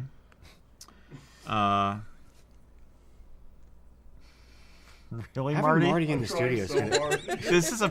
You don't laugh at all during the day. Suddenly we're comedians on the show. Who knows? Milwaukee. That broke him. Who knew? This guy's a Wayne's World reference. And he's a movie kid. Yes. Brian said, I recently purchased a set of brown ghillie brogues, which I was apprehensive of due to the specific limited application of said footwear. That being said, do you have any advice on getting more use out of ghillie brogues outside of formal kilt attire? I mean, would it look weird to wear them with a tux or a suit? How often can you or should you wear ghillie brogues? Or are they really, really limited aesthetically? I'm going to point out. formality? I'm going to point out an inconsistency within the question itself. Brown ghillie brogues, formal attire. Yeah, and you're not going to wear brown ghillie brogues with a tux, but I think he's trying to separate out the two questions actually. Understood. I'm mixing them up. Sorry, separate. Nope. Mush them back together. Okay, so I wouldn't wear for formal, using the word formal in the context of actual formal. I wouldn't wear brown ghillie brogues at all, whether it's tuxedo or not, or Highland wear. For formal stuff, meaning dress sporin, Prince Charlie, black bow tie, white bow tie, whatever it is, no brown ghillie brogues, black. Or buckle brogues, but that's a whole other kettle of fish. For brown ghillie brogues, I'd wear them for smart day wear. I'd wear them with tweed jacket and vest. I'd wear them, potentially I could even see them if you had like a Highland shirt or a ghillie shirt, with brown ghillie brogues and a brown day sporin and a brown belt. Could be okay. Yeah. I'm not saying it's my favorite outfit, but I could see it. I wouldn't do it. I wouldn't. Would I wear it with, a regular tuxedo or a regular suit? No, absolutely not. Yeah, I wouldn't wear ghillie brogues with Saxon wear. That would just be weird. That's just be really strange. They'd look and be like, "Where's the tongues of your shoes?" Blah. Yeah, so I wouldn't wear it. Ghillie brogues are something that you don't need them to be dressed appropriately for Highland wear, but it doesn't hurt. So if you have to sacrifice one part of the outfit, maybe you can sacrifice the ghillie brogues for a pair of wingtips or something like that. But if you like the look of ghillie brogues and/or you already own them, then I'd say just wear them with your kilt outfit. But I would not wear them with other things. Yeah, and in his case, he bought them. Yeah. And now he's concerned he's not going to get as much use out of them as he thought. I think you can assuming you wear kilts during the day, and for less than formal occasions, you could absolutely wear them for any kind of smart day wear, like Rocky said. I would not go so far as casual, like I wouldn't wear them with a t-shirt or a Highland shirt or anything. Polo shirt, maybe. But I think they basically are they are fine with like a turned down collar shirt, even without a tie. I think at that level of smart day wear, you're fine. I would challenge him in a different way. Uh-oh. You're not wearing kilts enough, my friend. You need to wear kilts more often to be able to get your usage out of the ghillie brogues that you own. I think he's calling you out, Brian. I'm calling you out directly, pal. Oh, snap. Friend. Friend is the weird one. People call me, Snap. hey, friend. Like, I'm not your friend, buddy. It's okay, pal. Indeed, amigo. Are you saying Brian is a poseur? No, I'm not saying a poser. I'm saying Okay. he needs to step up his kilt game. Okay. Those are rookie numbers. Got to pump them numbers up. So, think of reasons to wear a kilt. Get a little bit dressed up. Date night. Going out to the movies. Going out to church. Going out to Home Depot. I don't know. Get dressed up in your kilt. Wear it more often in life. This stuff is not cheap. It's also fun to wear. Put it together and wear it more often. It's, there's a reason that in the casualization of the world, be the guy who dresses up and stands out. So wear your kilt more. Amen. And that'll give you more chance to wear your ghillie brogues. Amen. And always wear ghillie brogues to Home Depot. Always. That's, You only- they actually may have a dress policy Yeah. at the Home Depot Yeah, I no, go to. the- Lowe's doesn't, but Home Depot, Nah, Lowe's a little sucks. higher class. The only thing I'm aware of is that you cannot wear a regular ski and do Yes. to Home Depot. It has to be a box cutter. Yes, indeed. Do that and you're fine. Shut up, Marty. That wasn't even me this time. Jordan. Go get Jordan. one. So, I'm gonna blame you anyway. anyway, yes. Anytime I hear laughter from off camera, it's See, Marty. now in post, we're going to have to put in like a laugh track so people can actually hear this because it's off camera and they have no idea what's going on. Kilts and Culture was filmed before a live studio audience. Of two unwilling participants. A live studio Marty. All right. So, yes, ultimately, wear your kilt more often. Yeah. Indeed. All right. Mr. Mac. All right, so we have Don saying he just bought his first chieftain kilt vest. Okay. Okay. Are Highlander ghillie shirts only to be worn with it, or can you wear a long sleeve button down dress shirt? Will that work? I I'd know how say I'd answer this, but Highlander shirt. I'd say grandfather shirt's okay with it. The chieftain's vest it's a period-esque look in the same way that the Highland shirt is a period-esque look. It's not necessarily historical, and jump in if I'm wrong, but it's one of those where you're creating a look that doesn't have any historical precedence, so you can kind of do what you want with it. But in my mind, a chieftain's vest. What's the other word for it? Some people call it chieftain's vest. There's another company that doesn't, but they call it something else. call it like a chieftain's doublet or something. No. It's not chieftains. It's something else. Anyway, yeah, it's one of those where I think a dress shirt with a casual style vest looks a little off. So I don't think I would do it. Eric. I don't know. I'd have to see the shirt. I wouldn't completely rule it out, but yeah, I mean, a chieftain's vest is basically somebody got the idea of taking a piper's doublet and taking the buttons off and taking the sleeves off and selling it. And full disclosure, the last time I actually wore one, Photo shoot. no, pirate costume. Okay. I used it as part of a pirate costume. Yeah, puffy shirt. I had a puffy shirt. I can't remember if it was a Highland shirt or not, but I had a puffy shirt and I put a sash around the doublet. So it was like this, and it was like opened up here, and it was like, and you know, I was like, ah. But did you have an eye patch? I did not have an eye patch. So I am not a good person to express an opinion on this because I don't find them to be my style. They're definitely supposed to be kind of like dashing and romantic, you know, but they're also weirdly formal looking because of how they're tailored and they got the piping on them. So I don't know. I think you're right. I think a Highland shirt, some other kind of puffy shirt, like some kind of pre-modern shirt, like an 18th century shirt, maybe a grandfather shirt, maybe some kind of standing collar shirt, but not a dress shirt like you'd wear to the office. Just seems odd. Here's another concept. Okay. No shirt. No shirt. just bare chest hair, baby. Bare chest hair, kilt pin-up calendar, Jacobite, or the vest, the chieftain's vest, kilt, little retro, little long flowing locks, perhaps. Are we talking mullet or are we talking like Fabio? Fabio. Yeah, gotta go Fabio. Fabio. Yes. Yeah, But okay. but with chest hair. Man, the chest hair. So, yes. Spunky load of noodles on this one. But I have seen it at Ren Fair and SCA events. I've seen people wearing doublets without a shirt. But again, they're usually doing like the pirate thing or the 16th century German mercenary thing. And it's just like, it's not.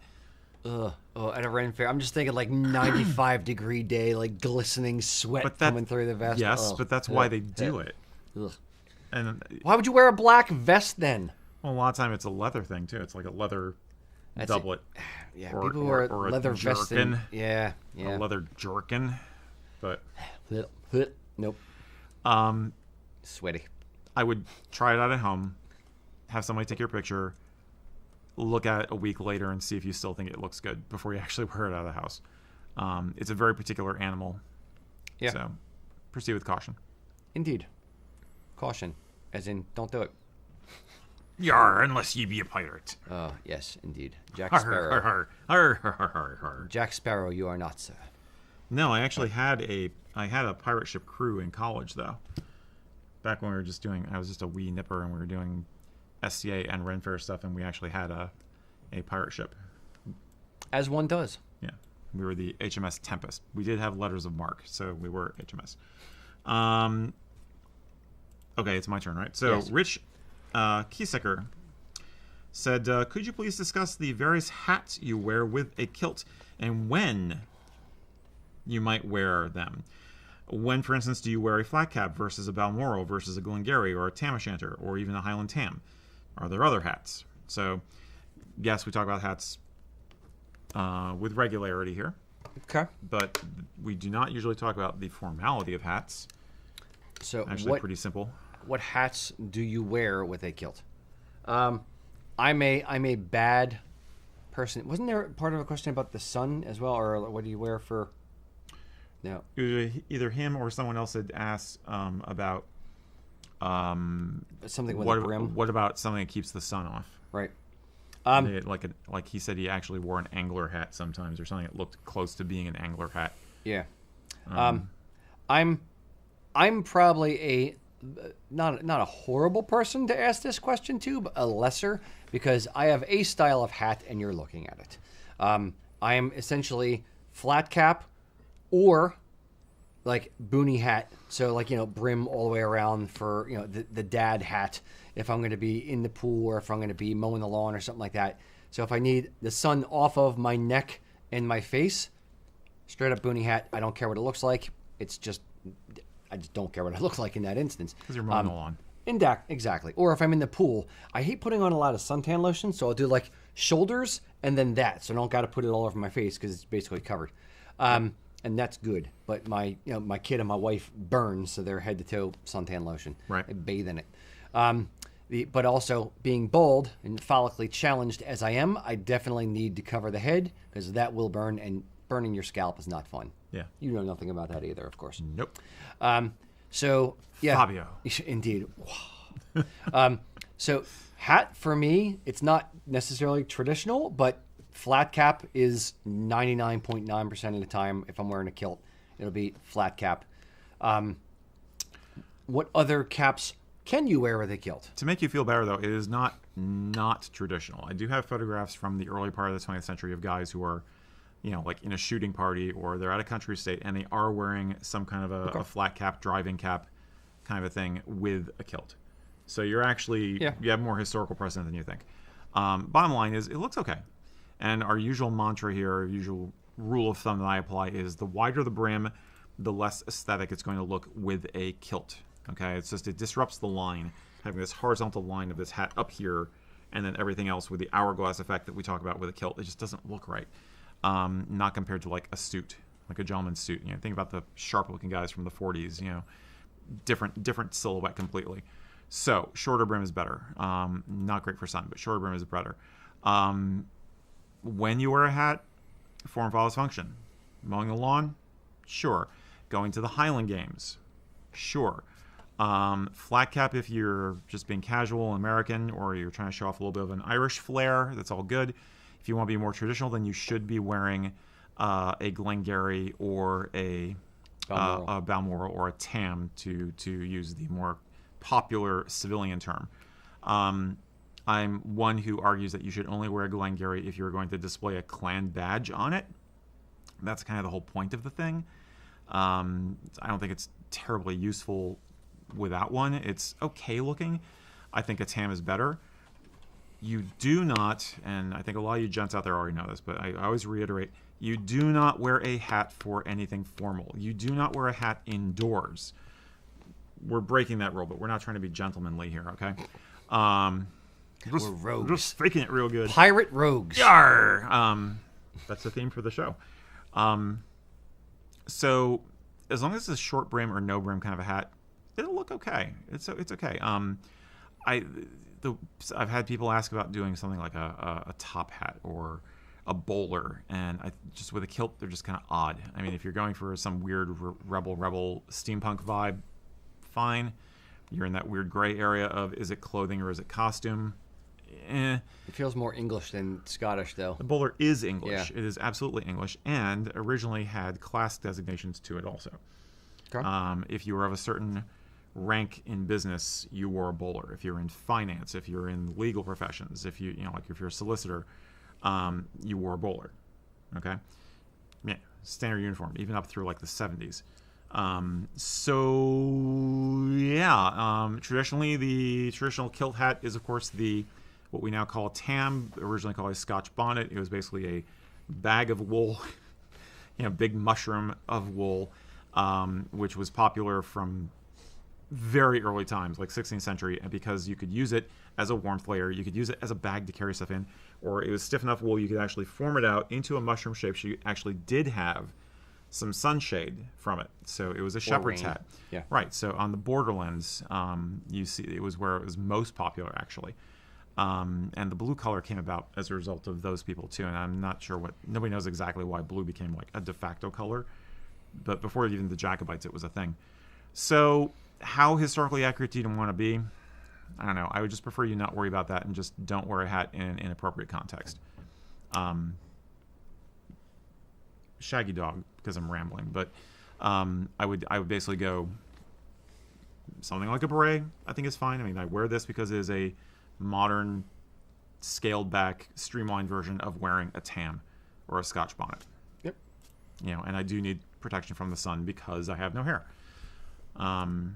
And in here because it keeps the shine off my head with the lights. Yeah, there very much is that. You're welcome. Mm-hmm. So, all right. So hats to wear with a kilt. So we have Glengarry's fine. We have Balmoral's fine. We have or Tam or Tam O'Shanter is fine. Mm-hmm. They have flat cap, reasonably okay. We think it's okay. Now, very, very, very specific niche scenario.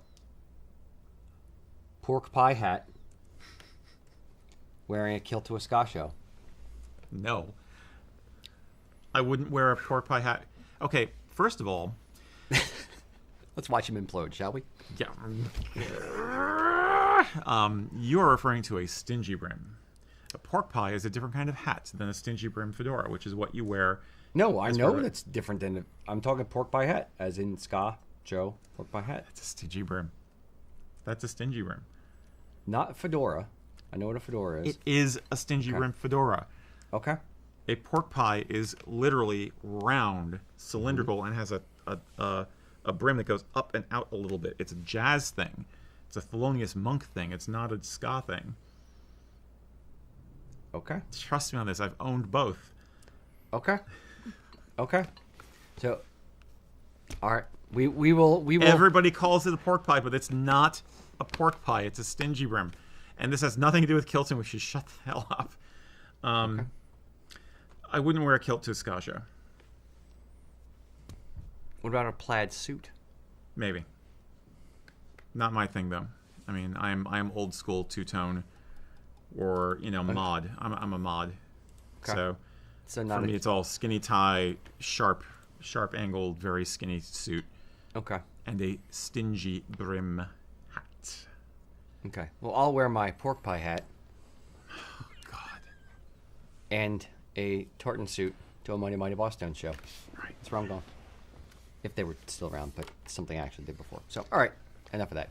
Mr. Mack, deliver us from our hat debate here. Help us be topical, please. So Brian is asking, after washing a kilt, what is the immediate protocol for caring for wet leather straps? I tend to pat them dry with a towel and some terry cloth, and that's about it. Yeah. If you wet wash your kilt, what I have taken to doing is wet wash the kilt and then get a couple towels and put one towel down on the ground and one towel, then lay down your kilt, straighten all the pleats out while it is still wet from coming out of the washing machine, and lay the kilt flat on top of that towel, then straighten everything out, lay another towel on top of that kilt, and then walk on it. So walk back and forth across your kilt. I'm going to drop my coffee on my lap. Thank God I have a lid on that. Whew. You ever get like the hot sweat when you do something? Oh, that just happened. Okay. Anyway, walk across the kilt back and forth to kind of help it absorb some of the moisture. The towels absorb some of the moisture out of the You kilt. walk across the kilt. Yeah.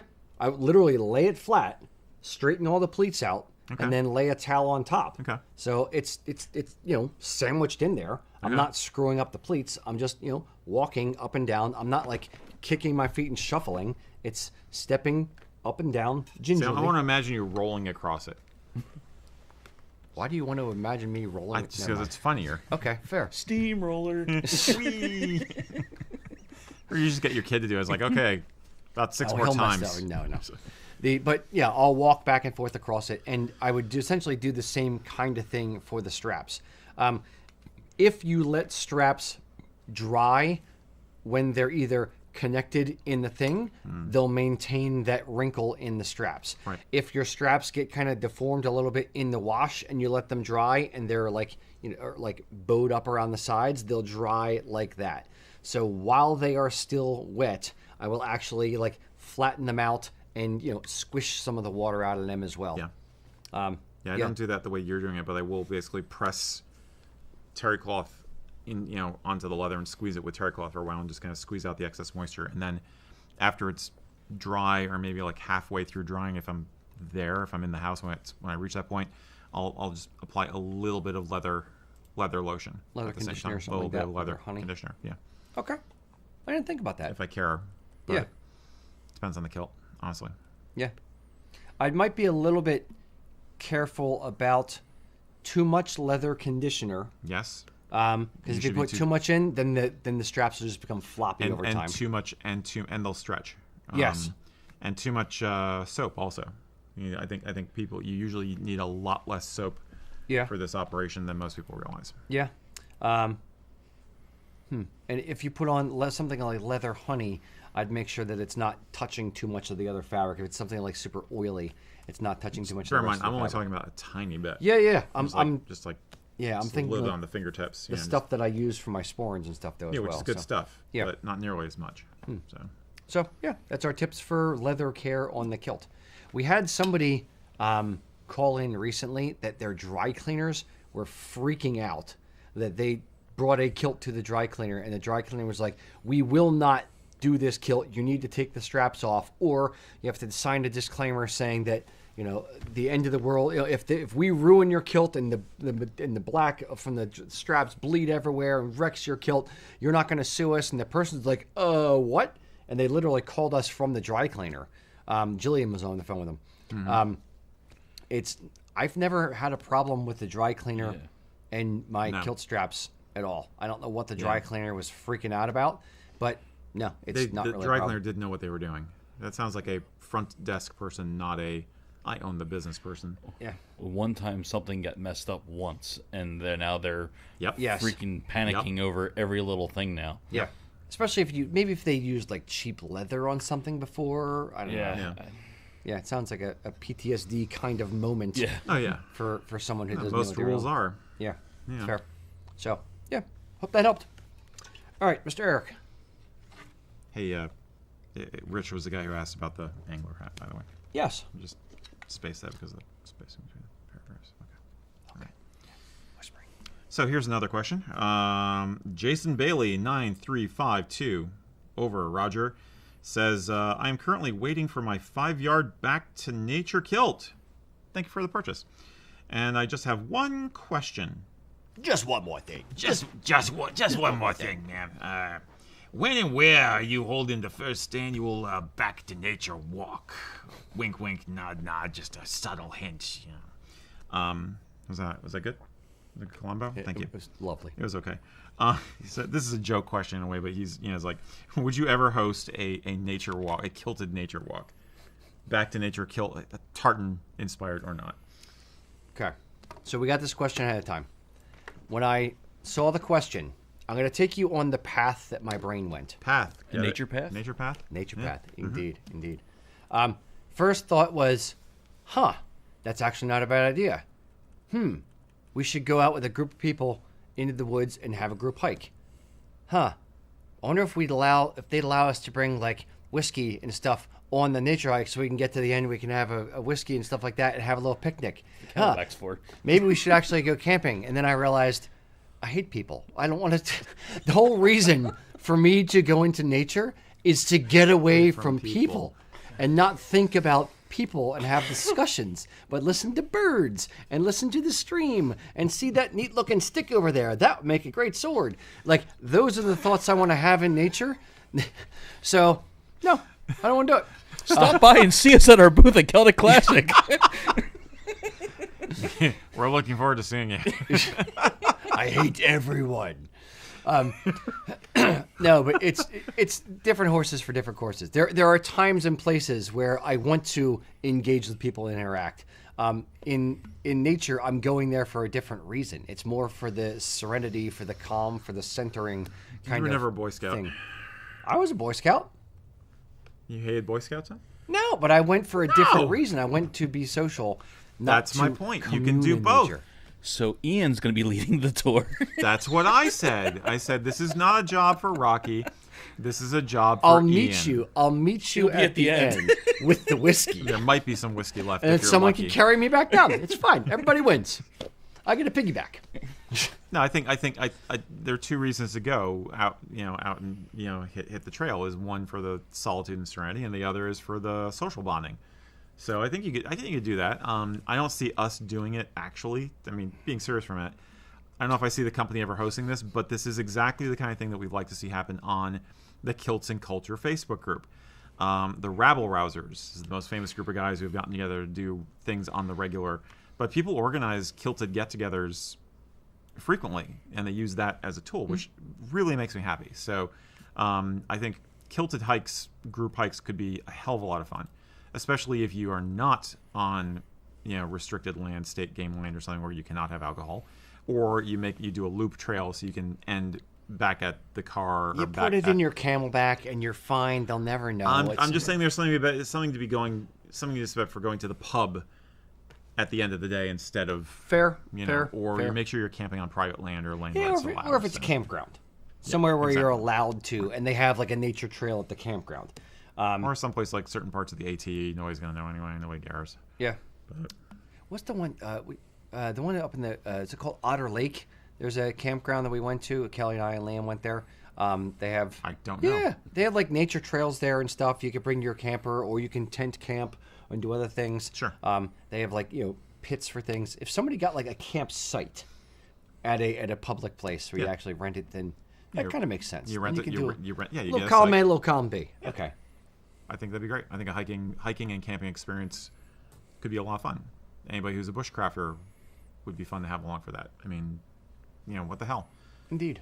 You could have a race. No, wait. You go orienteering, and you have one group in great kilts and the other group in modern kilts, and it's a competition. Are we actually making like a campground, a summer camp? Camp kilt? Kilt camp. Kilt camp, not to make kilts. To wear the kilt and compete with other campers. Camp kilt a lot. Yes, you get bug juice and and popsicles at the end.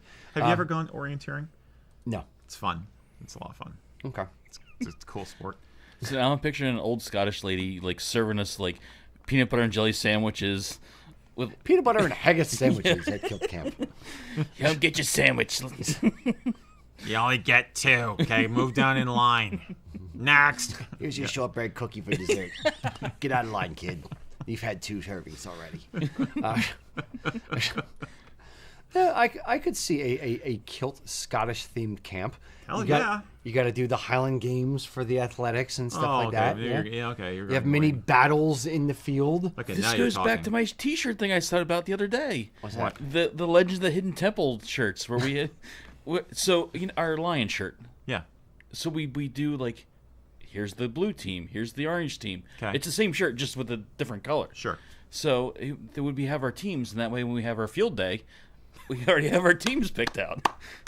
You don't want shirts versus skins? I guess they don't do that anymore, do they? No. Why not? There's Gen probably X women at the thing. camps and that wouldn't Yeah. be good. Yeah. Okay. Yep. Okay. All right. Who wants to have a sleepaway kilt camp for a week? It's a question of the day. Led up by Ian and Eric. Camp killed a lot. Ian will handle the hiking. I will handle the combat. We'll see who survives. Fair. I like this plan. I'll handle the music. It's all going to be ska. Spoiler alert. Okay. No, I'm here for Ska that. and bagpipes. That's it. Those two things. All right. Or music, make it a rock festival too. I mean, there's like metal over here, ska over there. That'd be weird. It would. All Okay. right. Very good. Mac. Mr. Mac. All right. We have another Brian asking. Yet another Brian. Yeah, we got a lot of Brian's watching today. What would be the best to wear with a great kilt for keys and phone? A sporin or a pouch of some kind? And would I wear it centered or off to the side?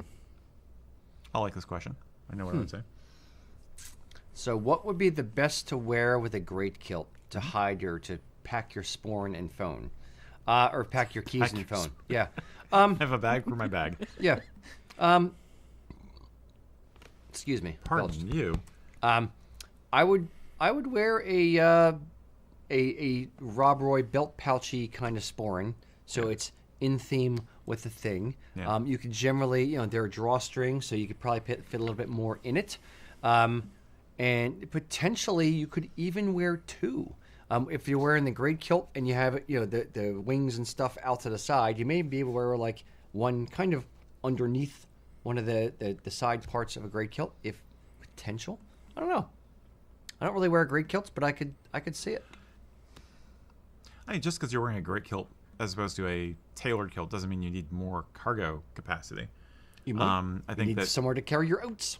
right. So you But could, I like. you could wear. I'm ignoring you. You could wear. What else is new? You could wear basically any kind of sporin if you're doing this as a casual, modern great kilt wear. Just like you'd choose a sporin for any other kilted outfit, frankly. But for a great kilt, yes, a Rob Roy style sporin or even a Renaissance-y, medievally type belt pouch works better. Because the bulk of a great kilt, a lot of the time, having that extra strap for the sporin is not desirable. And in period, they really just kind of hung stuff from a main belt. So, and that's why you had the ability easily to have it off to the side or in front. I've seen illustrations of both. I know reenactors who do both. Sometimes they're wearing the sporin in front, sometimes the sporin off to the side with the dominant hand, and the bollock dagger is right down the front. So, Where do you think? there's no real rule, Where do you think Batman got his idea for his utility belt from? Well, I have that kilted Batman thing we did with Jason years ago. Oh, I know it.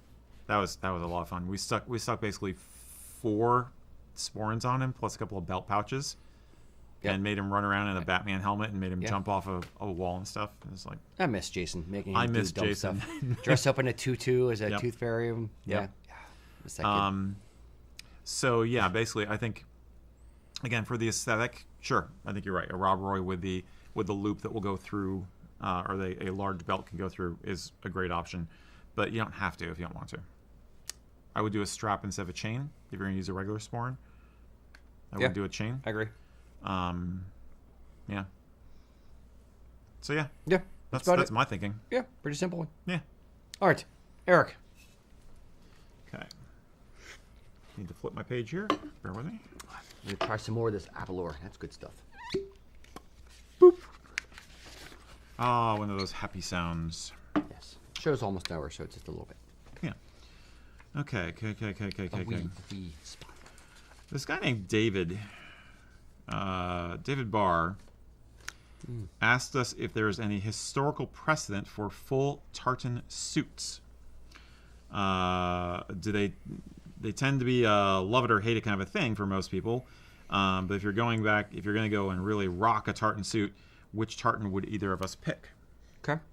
So Full tartan kilt suit. I'm he's assuming. saying he is saying a kilt suit. Okay. I think we could also talk about a Saxon suit. Sure.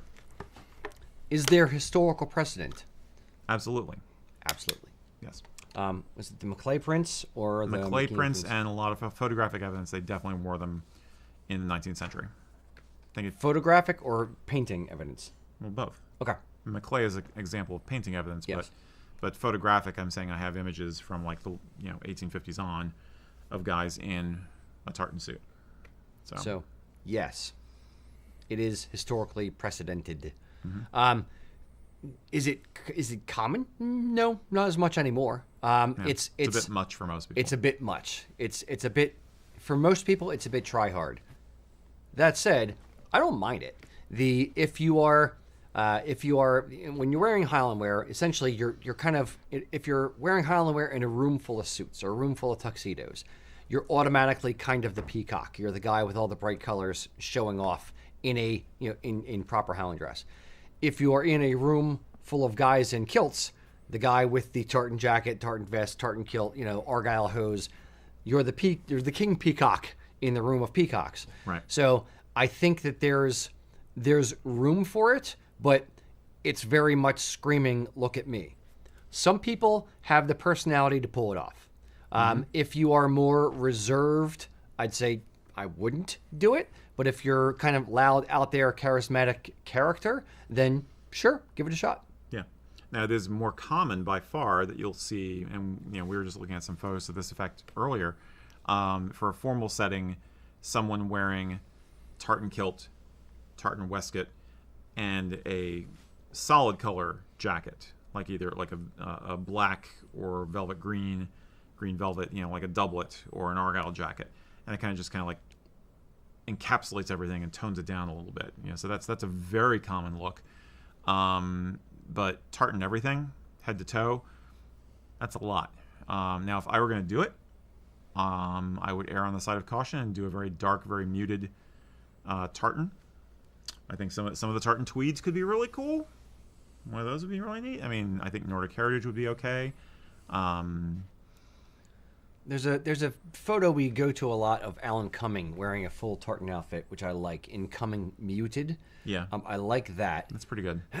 I would specify if you're going to do a three-piece, so kilt, vest, and jacket, I do the vest on the bias so Absolutely. that it's a little, Yes. breaks it up a little bit. Yes. The secondary reason is if the stripe that's going down the front of the vest is not the exact same stripe that's going down the front of the kilt, it can look a little bit off. The vest is typically made with some darts in strategic locations, so it's Right. less noticeable of breaking up the pattern if it's on the bias with the darts. So I would think of it that way. I don't think it needs to be dark, but it may help a little bit. A little bit more subdued. If it's Royal Stuart, might be a bit much, or a bright red modern tartan might be a bit much. Yeah. Would you mix and match tartans in a kilt? So my gut reaction is that's a bad idea. I mean, I know you've said you've seen people do it occasionally and pull it off, like with a McLean vest hunting and a McLean red jacket. Yeah. So I guess if you have two tartans associated with the clan that are complementary enough, maybe you can get away with that. But I don't know. I think that's dangerous territory, personally. I still wouldn't do it. Now, if we were going to wear full tartan suit head to toe, Mac will bring you in for this one as well. Yeah, I kind of already answered, but I'll come up with another one. What tartan? Well, you didn't get. We're going to go one tartan. This is Just your one. desert island where you need to be dressed formally in a full tartan outfit. On the desert island. On a desert island. What tartan would be the one and only? My new favorite right now. New current favorite of today is the Grant 1714. Okay, Ooh. so that new one that Loch Heron did with the Chief of Clan Grant. Got it. It was the Piper. It was based on a photograph, or not photograph, paintings of the Piper and somebody else from there. The Grant Piper, a very famous painting. Yeah. Yeah. Okay. Yeah. I like that. Kelly loves that one too. We saw it when we were over in Scotland in person, and we were I playing. know. That's why I asked you today if we happen to have a swatch in the building. Now, and it is pretty strong. That's a pretty strong tartan. It is. So that would be a statement. It's moderate. It's the green isn't like bright bold green, but it's not super muted. It's kind of in the middle. Okay. So Grant, 1814 variant. 1714. 1714. Excuse me. Yeah. Eric. There's a few. The one you have, which is the Wilsons of Bannockburn, the Stuart. Damn you. I'll think of another one really quickly. I would, the Stuart, was it Stuart Hunting? Stuart of Appin Hunting? It's Stuart Old color. Yeah, Stuart Old. Stuart Old, Wilson's Bannockburn Bannockburn colors. I think it's gorgeous. I would love that. Like I said earlier, I would do Nordic Heritage in a heartbeat. I think that the new from the Genesis of Tartan collection, the Lost Tartan. The brown The one. one with the from brown, I think Wilson's that would be Bannockburn. really good. Okay. I'm leaning towards darker. But you Based know, on a jacket too. they so. all pale in comparison to my dream tartan suit, which of course would be shepherd check. Yes. Get out. Get out. Like 40 people all dressed in that together. Oof. My Like eyes just are static. yes. Oof. Okay, so That's a power move right there. You wear that to the clan society meeting. It's like, you're going to listen to me. I'm not leaving until you do what I want. that is a spunky load of noodles. With a purple tie, bright silk purple necktie. Yes. You'd go over well in Northumbria. Got him. Okay. Go ahead. It's For also known serious. It's also known as the Northumbrian tartan. It is indeed. Yes. It is indeed. I would say something. I kind of agree with you. Something a little bit more toned down, so it's not so bam in your face. I was going to say the Stuart Old Wilson's Bannockburn colors. I could potentially see, if we're going more the historical route, I could potentially see doing the Culloden historical collection from House of Edgar. It's based on the Culloden coat. Yeah, it's already- stronger than I personally would want, but It's still got a Sure. base, like, muted kind of color palette. Yeah. So I wouldn't mind that one. It's still 'Kay. colorful without being too much. Obnoxious. Without being obnoxious. okay. I could also see doing a weathered, like Stuart Old weathered, like what Mac is wearing today. I could Yeah. see doing that, but I would want more color in it. I wouldn't want it to just be brown and gray for the tartan that I'm wearing in a full suit. So I would probably say the Culloden, historical Culloden recreation tartan, whatever it's called. Okay, here's the next weird question. What if you did same tartan, but for the kilt and the jacket, you do it in weathered, and then for the waistcoat, you do it in modern or muted on the bias? I wouldn't. Okay. It's a thought wouldn't. exercise. I wouldn't either. Yeah, because the color. If you said ancient and modern, those are more complementary. Like the greens would pair well. But if you went to a muted green, which is like olive, has a lot of yellow in it, and then Okay. a modern with like a forest green or like a beer bottle green, it doesn't blend well together. So I wouldn't do it. So ancient and modern, I would potentially mix, and that's it. I don't think I would mix anything else. Mac, you agree with that? Yeah, I'm kind of on that page. I also want them to be similar set sizes too. That's a good Like point. something that is close in set size. So one's not like an exaggerated larger set. They're all similar. So I kind of went like thinking of like you talked about the coming tartan, like they're all very similar in set. Like I could see those two mixed together Yeah. that way. But I think I'm going to go back a little bit and kind of touch on something you said earlier. I think if you're going to do tartan as an outfit and up top tartan as well as on the bottom half tartan, I still like the idea of a tartan waistcoat or tartan vest on the bias and then a solid color jacket. So whether it's that's classic at whether it's this a point. tweed jacket or Sure. whether it's a for a smart day wear kind of look, or whether it's a velvet sheriff muir or whether it's a black PC, I'd rather see a tartan vest on the bias because it's a touch. It's something, but it's not overwhelming in your face. Right. It's just a little. It's a chef's kiss to it versus the Yeah. look at me. It's like I said, full it outfit. kind of contains it. Yeah. It kind of reins it in, literally, because you have a dark color, solid color kind of Yeah. surrounding it. So, Agreed. So, question of the day: would you wear a full tartan outfit, or would you wear a tartan vest with a tartan kilt on the bias or not? Let us know your thoughts on this one particular. Would you wear tartan up top with and tartan on the bottom half with the kilt? I am curious. Let me know in the comments. I have a tangential question. So do before I. To that. I just thought of another one as well. Okay. You go first. I'm curious if there's anybody out there who, go ahead, laugh now, goes both ways, and also does like Saxon suits. If you would wear a tartan suit. That's literally the Saxon thing I was going to say. Was what about tartan pants? Yeah. not trews, but tartan trousers. trousers, with a tartan vest and or tartan jacket.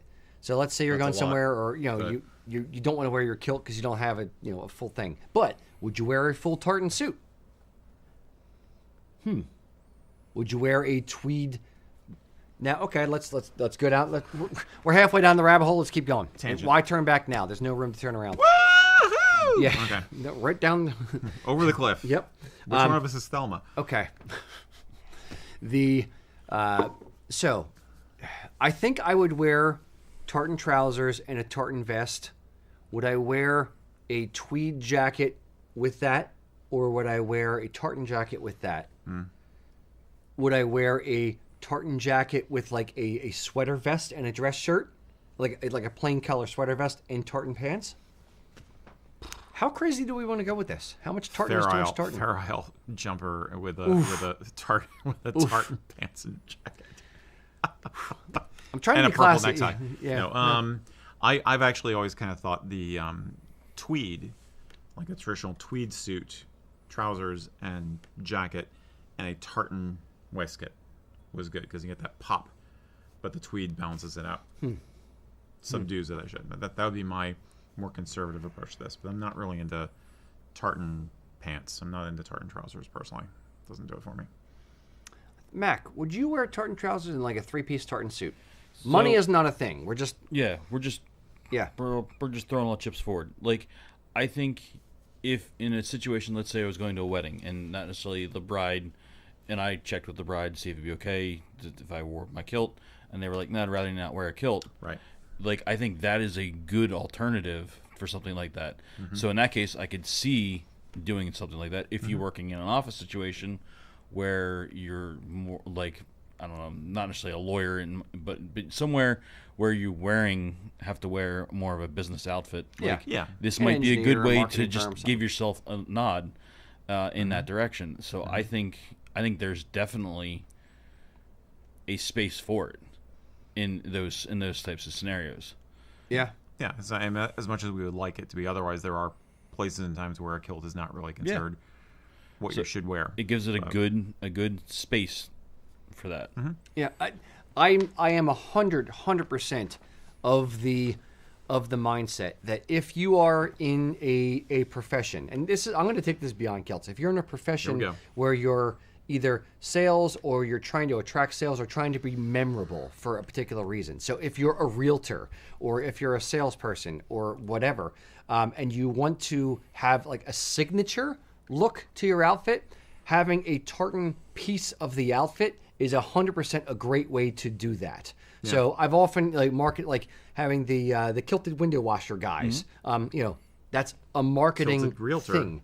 A kilt. We have a customer who's a kilted realtor. He has the kilted realtor. Yeah. Let's say you're like, I don't know. Some customers may not want to have a realtor who wears a kilt because they might think it's weird. Fine, but maybe tartan pants, maybe a tartan blazer. Wearing something else. Who's the guy? Remember the show Law and Order? Mm-hmm. The original Law and Order. The guy, the same actor that is Mr. Big in Sex and the City. I forget the guy's name. North. You're gonna. North? I'm gonna be something bad at this something game. North. Anyway, he wears. If you watch the original Law and Orders, he wears tartan neckties for every freaking show. Okay. Every show he had. Chris North. I knew it. So he wears tartan neckties every episode of the show on Law and Order. That was his signature. Now, I assume he's just doing it on the show, but it's something to kind of. It's in the same way some guys like wearing a bow tie at the office because that's their thing. A my friend tartan Solomon. piece of your outfit could be a thing. Now, a tartan jacket is a bit loud. Tartan pants can be a bit loud. But if you're wearing them, as we discussed, in slightly less in-your-face colors, it could be a thing. A black watch jacket would be nice. I was gonna say, I think That's pretty darker. classic, actually. Yeah. More darker Yeah. tartans. I think in this case, Yeah. really work out well for this scenario. It's club wear. versus like a Loud McLeod. Yes. Yeah. Yeah. But tartan jackets are definitely club wear. That I mean, like a country club setting. Yeah. Pretty common. Yeah. So All right. Let us know in the comments. Would you wear a tartan jacket with pants, without, with a kilt, whatever? Would you wear any of that stuff we're talking about? Fight about it down in the comments. It's a good place to fight. Cool. All right, boys and girls. Thank you very much for joining us. I hope you enjoyed our little wee blather here. Until next time, boys and girls.